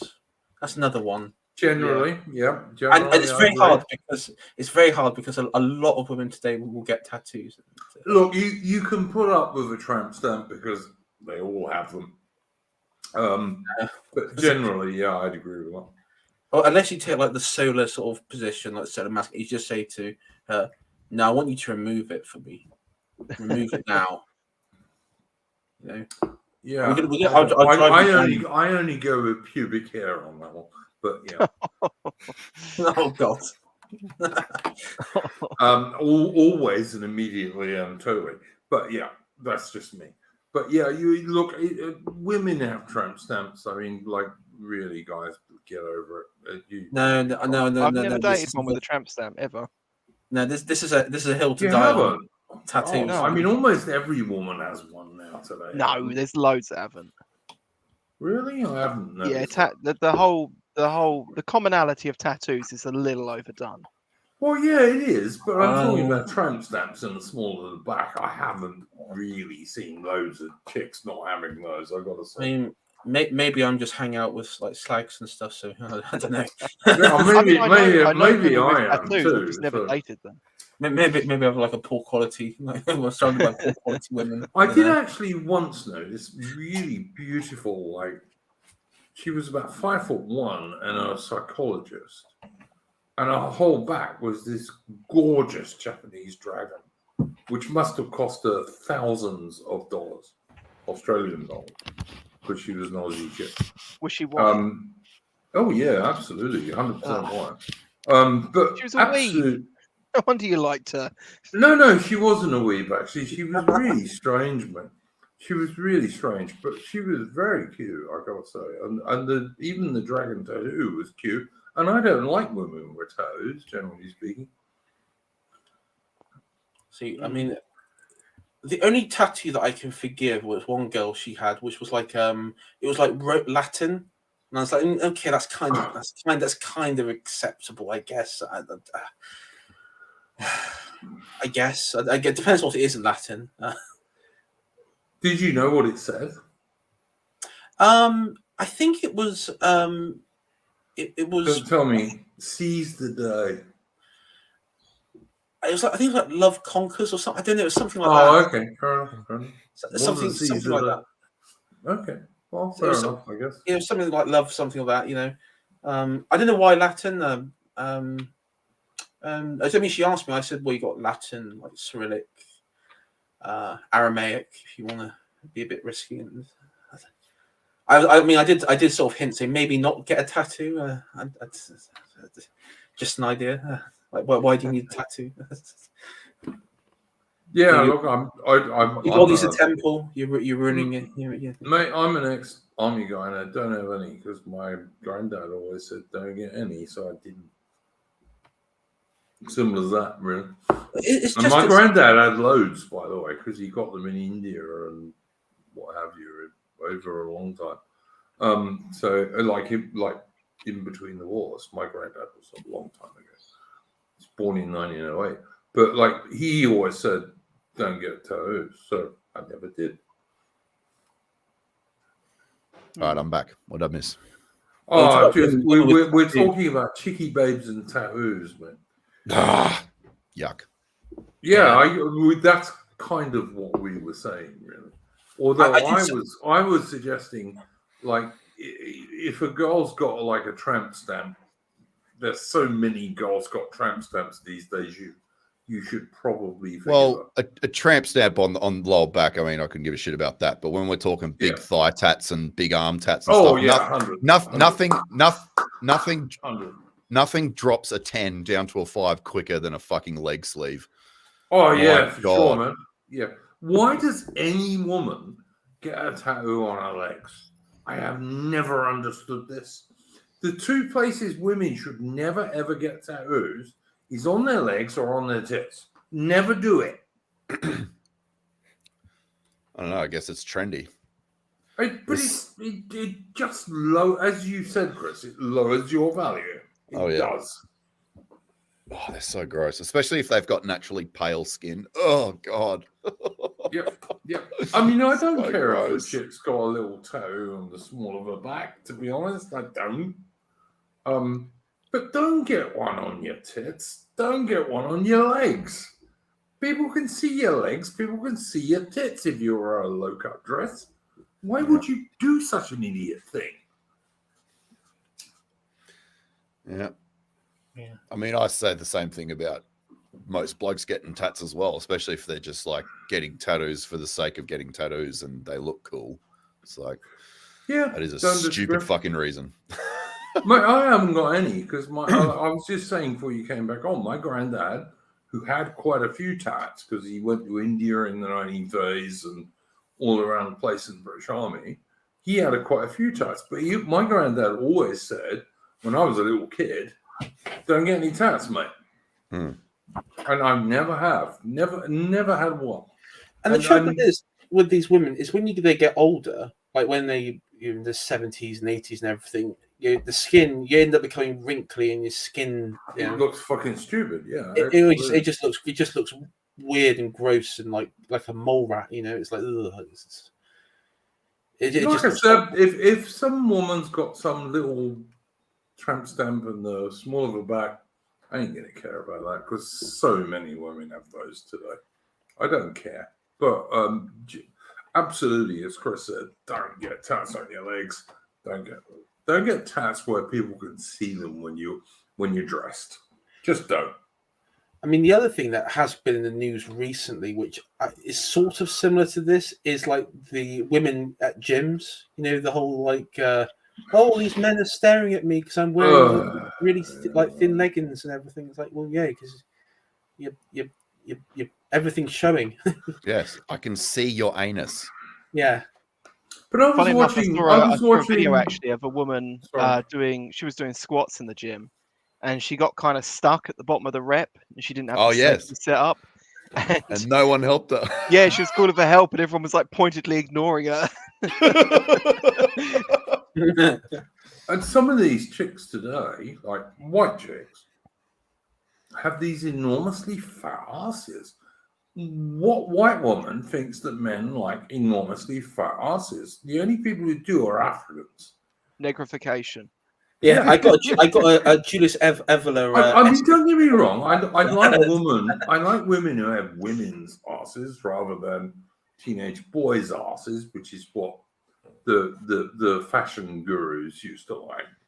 I'm not quite sure what you're referring to. Are you talking about like those D-net women that have like arse implants? Is that what you're talking about? Yeah, I mean, and not even that, Chris. It's like you see a lot of white women today with like really fat asses. Are they just fat? What? No. Well, some of them are, but they get injections and stuff. But some yeah, of them, they try and exaggerate nothing them. but exclusively work their gluteus maximus. Yeah. Yeah, exactly that. And that is not a thing that me as a white Anglo-Celtic bloke finds in the least attractive. I don't like women with enormous asses. I don't like African women particularly, No, you like them. You like should them be working the biggest dickers. Biggest dickers through your gluteus maximus. No, I don't. But I've not noticed this. I'm afraid I've only noticed that just the extremely skin-hugging clothing more than anything. But I've not noticed a trend of big-assed white women. You see unless it on you're talking Instagram about and stuff, but right, not really out in the world, to be fair. Good. Maybe it's just where I live, but I mean, I've noticed a few of it in the workplace, but yeah, I don't know. I don't know if it's like down to childbearing, that sort of stuff like that. But no, the lizification. It's the lizification. It is lizification. I mean, a lot of them want, but the thing is, a lot of them like say, "Oh, I wish I had like your physique or all that sort of stuff," and it's like, okay, but where does this trend come from? We know where this trend comes from. It's like it's lizification. I'm just trying to find, and this is going to be pretty grotesque, but Raw Egg Nationalist like shared this clip of like the worst aspects of like Lizzo in like Brazil. I'm just going to see if I can find it. Right. Lizzo is like so ugly. Like if you were a straight white male, you couldn't go. Oh, okay. I couldn't anyway. I'm sorry, I just couldn't. She's a queen. Well, she's something, but she ain't someone who would make me come. Put it that way. I'm sorry. TMI, Sonny. That's never going to happen. I don't care what she did, but like she's enormous. I put the link in chat. It's I from ain't Twitter. putting this on my channel, AI territory. I'm sorry, I'm not. Oh my Yeah. god! What It is would get us that? banned. It would get us banned. Oh my god! Hey, That I've is got- fucked.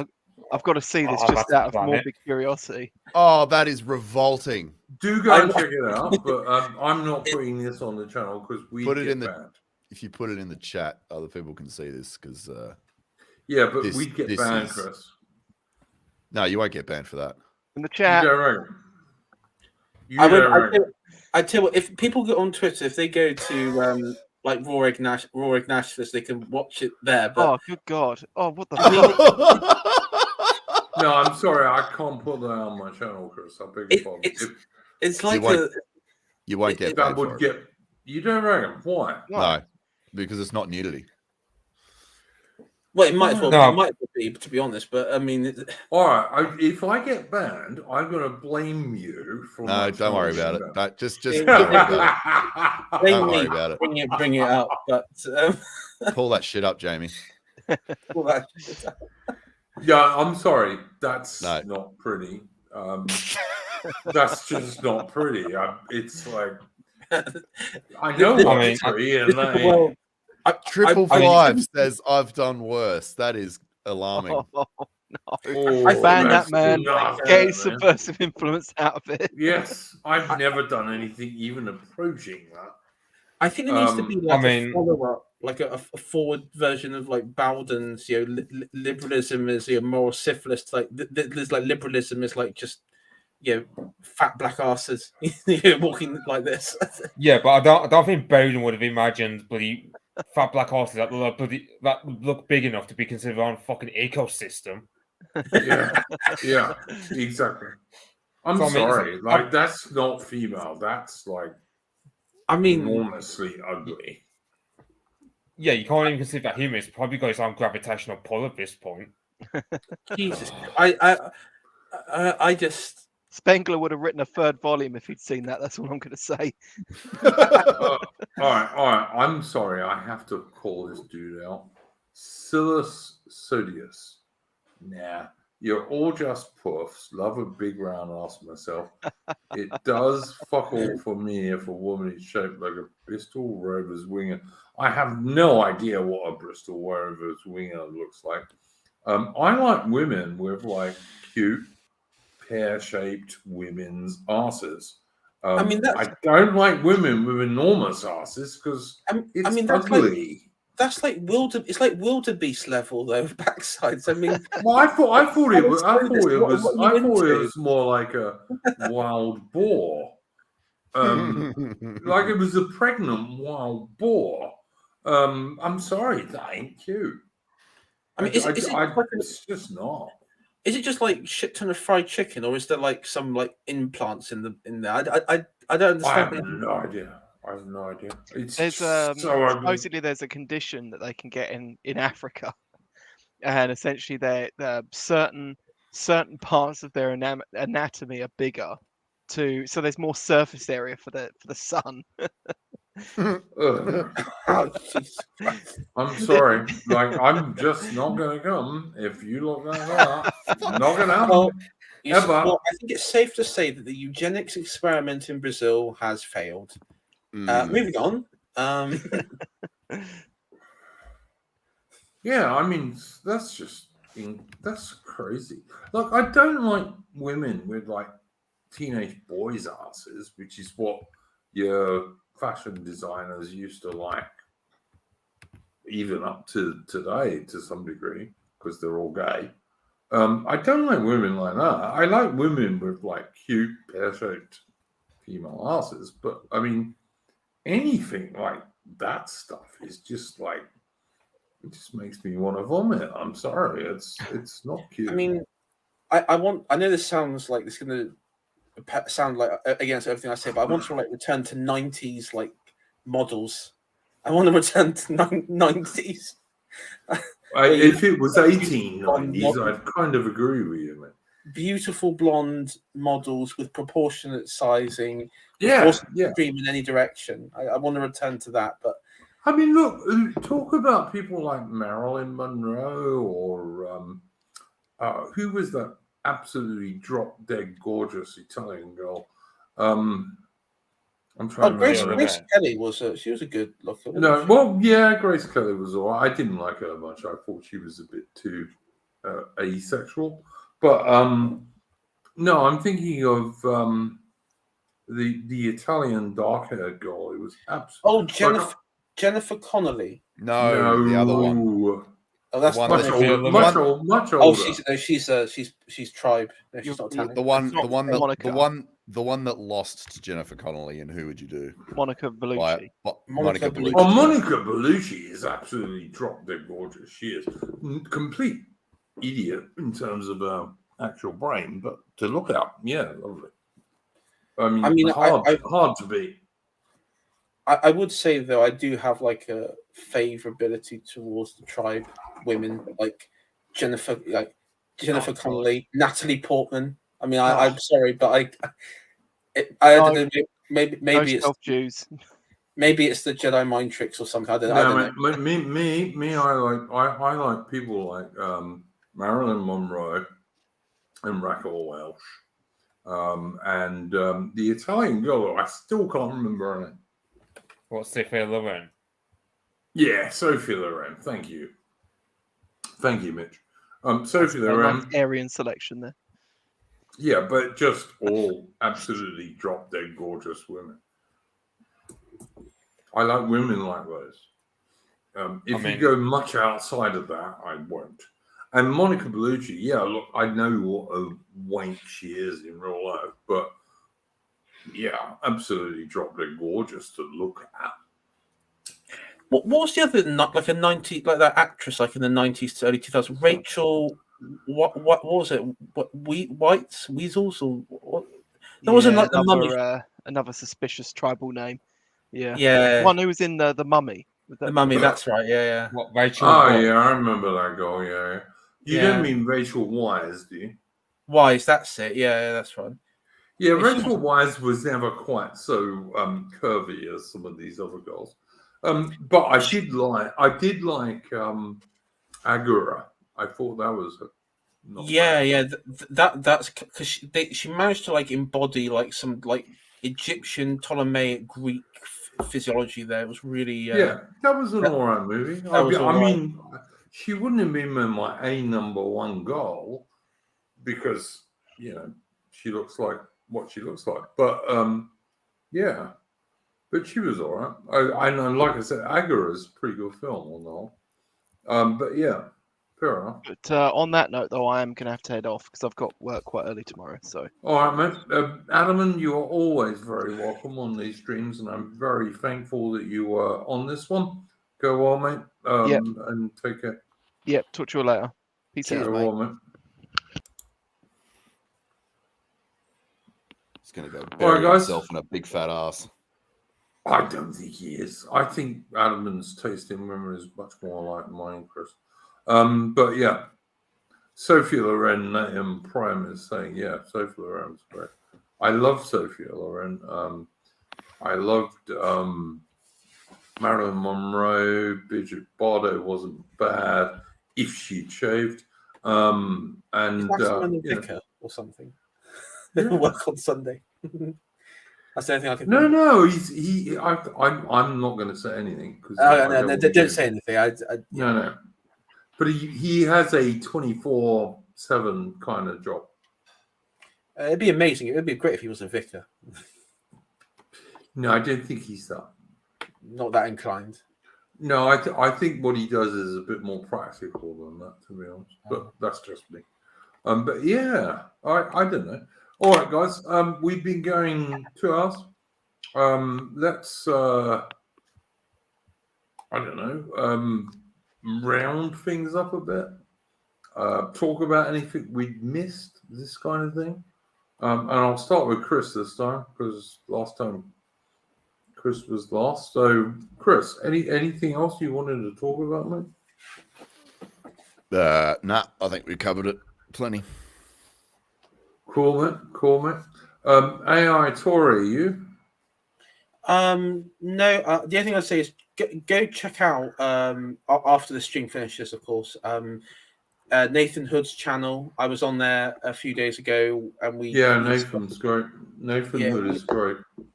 We discussed the fall of Anakin Skywalker, and that was a pretty fun stream. So yeah, if you got a bit of spare time over like tomorrow, Sunday afternoon or something, check it out because it was a really cool discussion.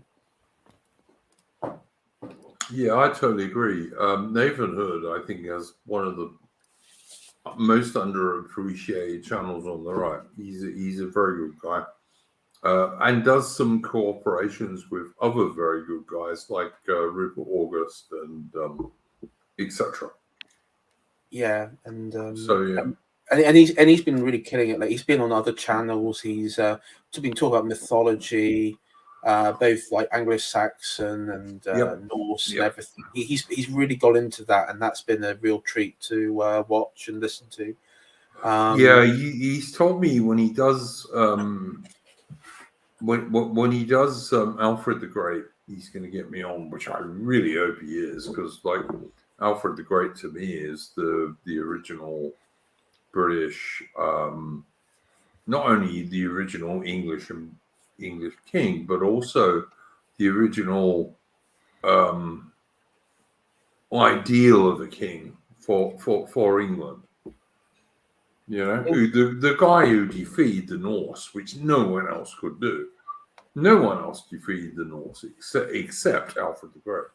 Yeah, there's a Battle of Edington against Guthrum, and to preface it, that battle, it wasn't because most medieval battles, if there's like you can rout an army and the opposing army is still intact, and so you just got the men fleeing from the field. But the defeat, it was a total defeat in the sense that many Norse were killed. Oh yeah, no, Alfred the Great, and I would say he was more Dark Ages than medieval, to be honest. But Alfred the Great was the man who had the original dream of England, and even when almost all of his country in Wessex was destroyed by the Norse, by the Vikings, he still kept this dream, and eventually he got his warriors together. His Anglo-Saxon warriors together, and he fucking defeated the Norse and the Vikings, which no one else did. He did. Alfred the Great did that. There's a story locally where I live, and without trying to dox myself a bit too much, he retreated after the initial invasions by Guthrum, and he used to sneak in and out of Viking camps dressed as a wandering minstrel. I have no idea, mate. I have that's like local story. He used to like disguise himself, and he would go into like Viking camps and he burned cakes and so on. Yes. And he, so yeah, I mean that believable myth, like from the sort of Evonian point of view, believable mythology. So any historian that says, that didn't happen, it did happen. Of course, it happened. Because that's where those legends are. But I think the reason is because he had an amazing, intelligent network, Yeah. And to be honest, and he absolutely went from almost being destroyed to destroying the Vikings, and no one else did that apart from Alfred the Great and his English Anglo-Saxon warriors. Yeah, because the English Anglo-Saxon warriors were pretty damn good. That's my view about that stuff anyway, but I'm a very old-fashioned pro-Englishman.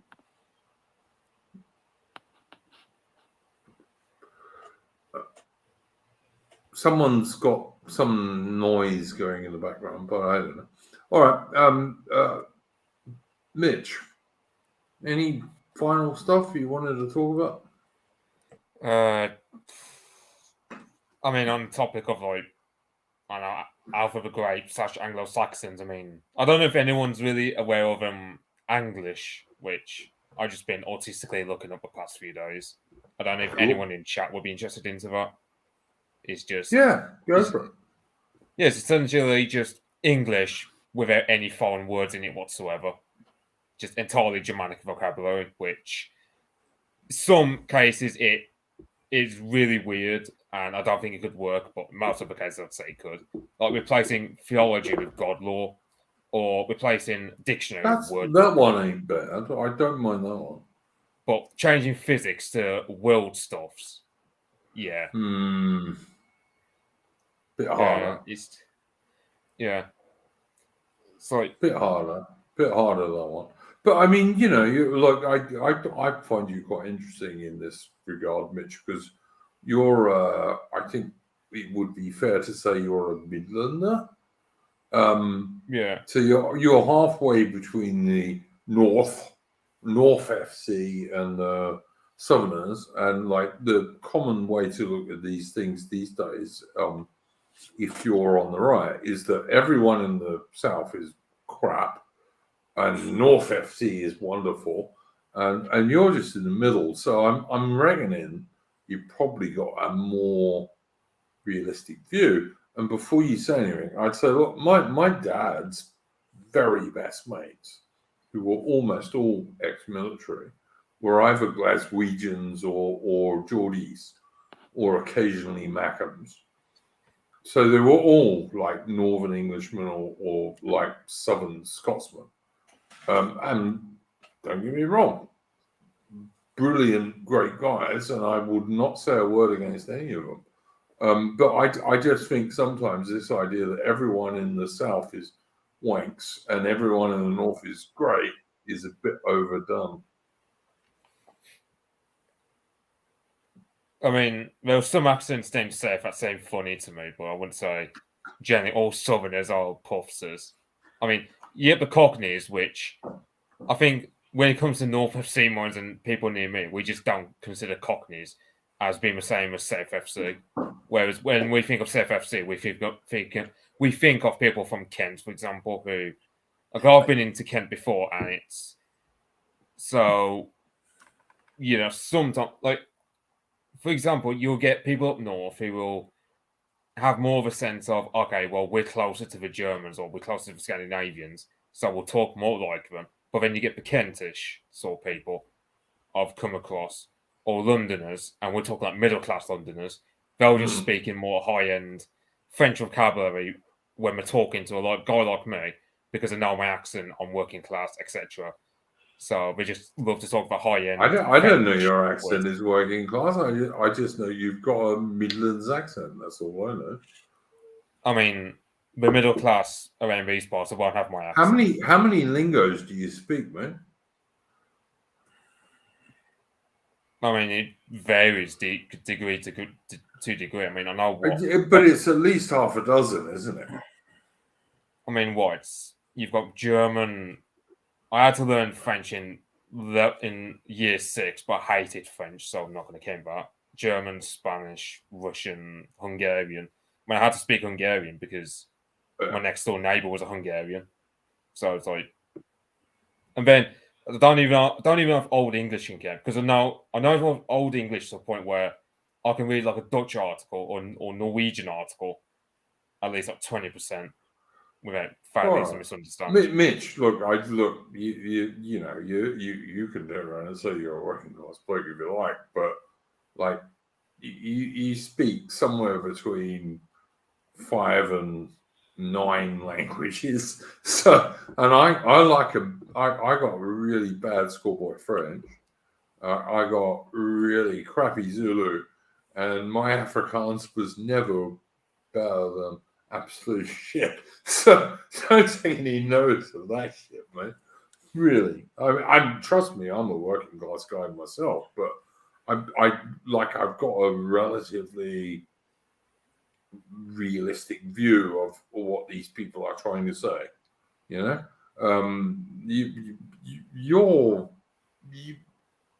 You can't say that you're a working class guy in that degree.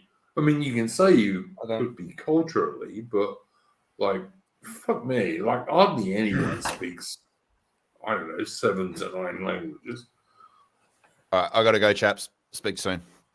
Go well, Chris. Thank you very much for coming on. See you later, Chris. That's it. See That's you guys. Bye.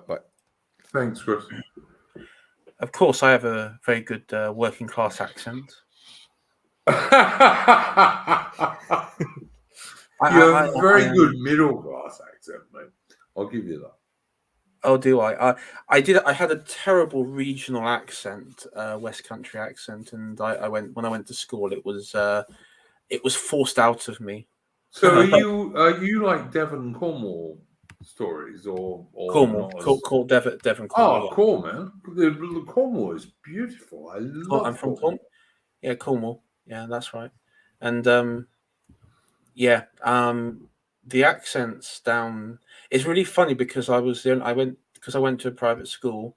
All my family have like really, really thick accents, and people growing up, and I have this like middle class typical English accent, and But Cornwall is one of. Well, I think Cornwall is probably the best place in England, to be honest. Like my two favorite. It's not England. It's not England. Yeah, all right. I know. Yeah, Cornwall is semi-independent. I know, but I mean, it's actually part of England. No, it's yes, not. it is. Come on. Look, my view was the two best places in England were far west Cornwall and far west of the Northern Highlands. You know, up around Cape Wrath. They were my two favourite places in England. They're also two of the wildest places in England, which might not be totally unrelated. Yeah, when I did a you know those DNA sort of heritage genetic tests and everything. It came just to give you a sort of clear idea. A good portion of me was it Northwest European, and when you break it down, it was like 40% Irish, Celtic, Welsh, Cornish, that sort of thing. And then the other bit was like Germanic. So the Devon Cornwall bit, I can see how that can come into it. Also, because I got green eyes as well. So Cool. So yeah, I'm not surprised. I said green eyes, and she was Australian. Yeah, so I can see how the sort of Celtic ancestry and that bit. The trouble with Cornwall at the moment, it's filled with like wealthy foreigners, and that's the problem. 100. Yeah, I used to go there on holiday, mate, and I know exactly what you're saying. But there's a lot of good like traditions that go on there. I mean, one of the best Padstow, they have Obiorse, which is I mean, it still goes on today, and it's a festival where they dance with it's like a table, and it's a black cloth over the table, and it's like you have like a horse's head, or not a real horse's head. It's like a fake one, and they'd be dancing around, singing everything. And it was to it was in devotion to the what was it? It was like for fertility. Like a fertility sort of ritual, that sort of like harken back to pagan times. Do you know Mousehole? Mousehole, yeah. You know Mousehole. That's a lovely place, which has got quite a lot of local traditions, and I used to like that place. That was really cool. It's really funny because in Mousehole and a lot of places in like in those sorts of coastal communities, it's very insular in a very good way, as in if you're an outsider and you behave, there was this they'll be nice to you if you behave, but they won't if you don't. Yeah, there was this like journalist for the Times, Katie Glass or something like that. Yeah, that makes sense. Yeah, she was like a 40-year-old, not married, no kids, you get the picture. And she moved down to Mousehole to like fantasize about Jamaica and all that sort of stuff, and have her own little adventure. And she went down there and she basically behaved as a Londoner in Mousehole, and she had like the local WI, come Women's round, Institute, telling her off. And then you had like when she tried to flirt with like a young man in a pub, he called her out for her immoral behavior. And all the dudes there, as far as I can work out, like I've been to Mousehole, I don't know, half a dozen times at least, because I used to go there once a year. And usually in the winter, actually, when there was not so many what you would call foreigners there, like myself. And you know, they have that story going. Foreigners are called Emmets. Yeah, and they have that story in the harbour with all the lights, and the pub gets all lit up, and it's really lovely, and it's really like it's a 19th century kind of tradition. But I used to go there, and the thing was, like, if you were a foreigner there, like an Englishman, you didn't make no fuss. You just had a beer and watched it and laughed. That's all you did. And if you did that, no one had any problem with you. And almost all the blokes were like in the local lifeboat and all the rest of it, because they were nearly all like fishermen of one sort or another. Yeah, and they were all part of the local lifeboat community and all the rest of it. And if you were a foreigner, you just thought, well, I can't really get into this group. I'm just going to watch them, and they're actually nice dudes, because they were for the most part. I never understood why someone would go down there and try and change them. I mean, why would you? Yeah. I mean, it's always been like the popular surfing bit. There's a lot of second homes. It's which fucks people off, because it obviously prices people out of playing their own homes in that area, who are young couples who come from the area. And the problem that you got now is you've had a lot of foreigners, not just like ethnic foreigners, but like the internal foreigners of English moving in there. You have the attitude, and I've heard it. I've gone back there a few times. Last time I went that day, and you heard like, oh yeah, like this is like New Cornwall, and it's like, I don't want New Cornwall, I want Old Cornwall, and if Old Cornwall is Cornish. I mean, one thing I would say, if you go in the interior of Cornwall, there's like a trend where some, in some pubs you can go into, or some clubs, they'll actually just speak Cornish if they don't want to interact with. Not that Cornish is a very widespread language in Cornwall. It's not. You have to go to like very like interior parts of. Look, I'm not against it, mate. I'm not. But I also remember, like, there's a famous book called The Mousehole Cat, isn't there? That talks about like this cat from Mousehole who gets assorted fishes and all this kind of stuff.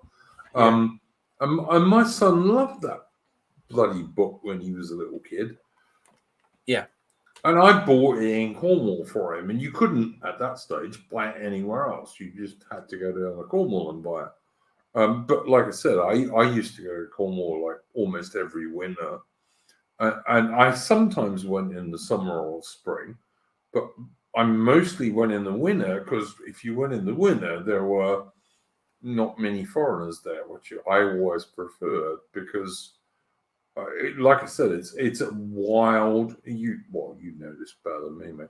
It's a wild coastal. For England, it's quite a wild part of the world. Yeah, it's very wild, and I mean, going back to my grandparents. I mean, the thing though is, like, even then it was. I mean, Cornwall was quite cut off from the rest of England. In that, I mean, like, talking back to the Obios festival, there was a point. I remember back in the 20th century that foreigners were actually banned from going to Padstow on when they had the festival.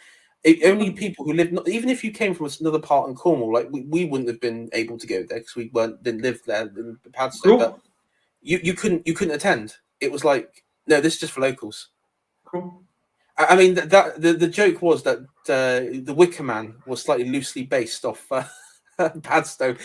Well, I mean, even like Folkestone. Folkestone is one of the most lovely towns in England, and it's all about going to sea, and the Royal Fleet Auxiliary, which is often based there, and all that stuff. Folkestone's a beautiful place. It's got some of the used to have some of the best seafood restaurants in the whole of the UK. Yeah. The only thing that is like really popular in all other festivals in Cornwall is Darky Day, where you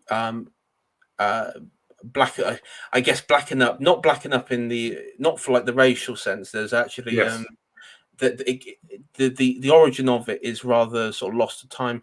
It's widely believed locally that it goes back to maybe medieval or pre-Christian sort of thing for like religious purposes in some way or another. But you dress up in very feathers and all sorts of stuff, and you engage in against like ritualistic festivities, and again, that is, it still goes on. There's been a lot of attention recently to it, though, unfortunately. And there is a constant. I mean, one of my work colleagues, she went down there with her family, and they were shocked to see that in one of the shops that they were still selling gollywogs, which I used to have a gollywog from Robinson's. Yeah, it was very popular. They're very popular in Cornwall, gollywogs. We've got some. We've still got some now. I love my gollywogs. Yeah, well, nothing. It's a kid's story. They're my gollywogs. I paid for them. They're mine. Yeah, no, I don't get that, mate. I really don't. But yeah, Cornwall is absolutely one of the most traditional places of England, and because like everything in England about nationalism tends to be North FC, I think sometimes Cornwall and bits of Devon too seem to get overlooked. The West Country as a whole, like from like Dorset, because the idea is, and I think this is like when people say North FC, South FC, I think when they say South FC or the South, or like Southerners, they mean London, basically. London and the Southeast. The West itself, I mean, you got Bristol, and then it's like Bristol, and then Bristol's a bit very iffy in my opinion, but yeah. And I won't get a knock on the door tomorrow in my lovely little house in Cornwall because I'm absolutely settled there. I mean, Cornwall. If you haven't ever been to Cornwall and you're an Englishman, go and visit Cornwall. It's like one of the most beautiful places, not only of Britain, but it's one of the most beautiful places you'll ever go to in the world. It's really lovely, really, really lovely. Absolutely adore it, as I do if you go right up north in Scotland and go to Cape Wrath on the extreme northwest coast. That place is lovely and beautiful too, but probably a bit more stormy. Only a bit more stormy. Like Cornwall gets some pretty bad storms. Yeah, rough storms. I mean, if you hear tomorrow, Mitch, on like it's like on like BBC News or ITV News that local man is like there's a police siege in Cornwall with local man with like hordes of gollywogs, then you'll know that's me. That won't be you, man. Don't worry about it. We were only talking in Minecraft. In Minecraft, yeah. Yeah, we were just talking in Minecraft. I haven't got. I mean, the gollywogs. I mean, they're not like super offensive. I mean, there's some that are actually. I mean, you can. Well, they're not. They're just like dolls, basically. Yeah, but I there's mean, some variations of the dolls which are, I mean, you could say are questionable. The ones that I got, they're wearing all like very smart suits, like jackets and stuff. Yeah. It's wonderful. Or they wear red and white striped trousers, and yeah, I remember those. Absolutely do. All right, guys. Mitch, you haven't said anything. You want to say anything to finish up?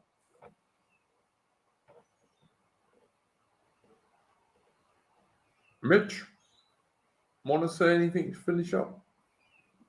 You're muted at the moment, mate. All right. Maybe he doesn't. AI Shiatori, anything you wanted to say to finish up? Oh no, that's it. Thanks for having me on. You're always welcome, mate. As is Mitch, as is Ataman, as is Chris Gard, and like pretty much anyone else in my Discord. Okay, guys. I will just say that I am planning to do a stream next week, which is going to be either talking about or a debate on did Britain and the British Empire start off the GAE? I don't think they did. I don't think Send me a gog for that. Look, I've been talking to Furious, who is hopefully going to come on the stream, and Furious has said he will invite Semigog. I don't know if he'll come on, or if maybe we'll do it over a one stream and a reply. We'll see. I haven't decided yet, and it depends when people can come on anyway. I just want some good historians on the stream, like, for example, Furious, but also no, Nathan and Pride, Semi-Agog is not a type of gollywog. Don't be silly, my friend. Don't be silly. Southern Baptist version. Yeah, no, that's just true. But yeah, anyway, we'll do that next week. I don't know what day, but we'll do it at some point. And we'll see how it goes. Thank you very much to my guests. Thank you, Mitch. Thank you, Arshatoru. Thank you, Ataman. And thank you, Chris Gard. And we'll see you at some stage next week. And I'll try and give you a warning in the bit of my channel, which I can give you a warning in. So there we go. I'm going to play us out with you, as I always do. I'm going to head off now. See you guys later. Go on, man.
Where are we going?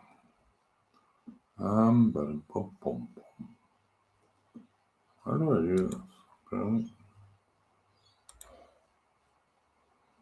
this? Okay, guys. That obviously was Her Majesty's Joys, featuring some film from the 1930s of Her Majesty's Royal Marines when they were still really based.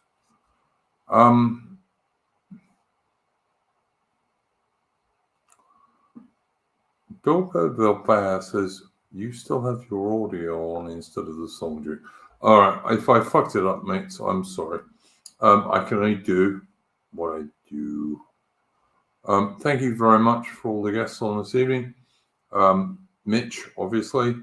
AI Shiatori. Ataman. And also the excellent Chris Gull.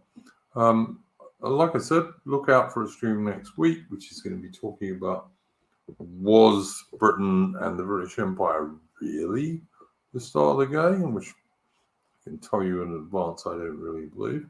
I'm not quite sure who's going to be on that. Could have been it could be loads of people. Semi-Agog might be on. Furious might be on. Quite a lot of people might be on. So we'll see how it goes. But yeah, that should be next week, whatever day is going to suit everyone.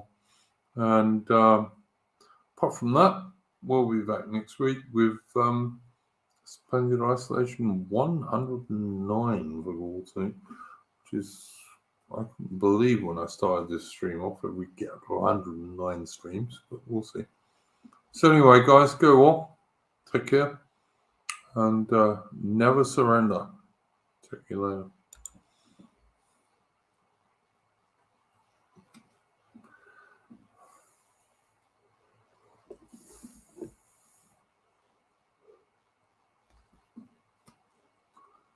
There we go. All done.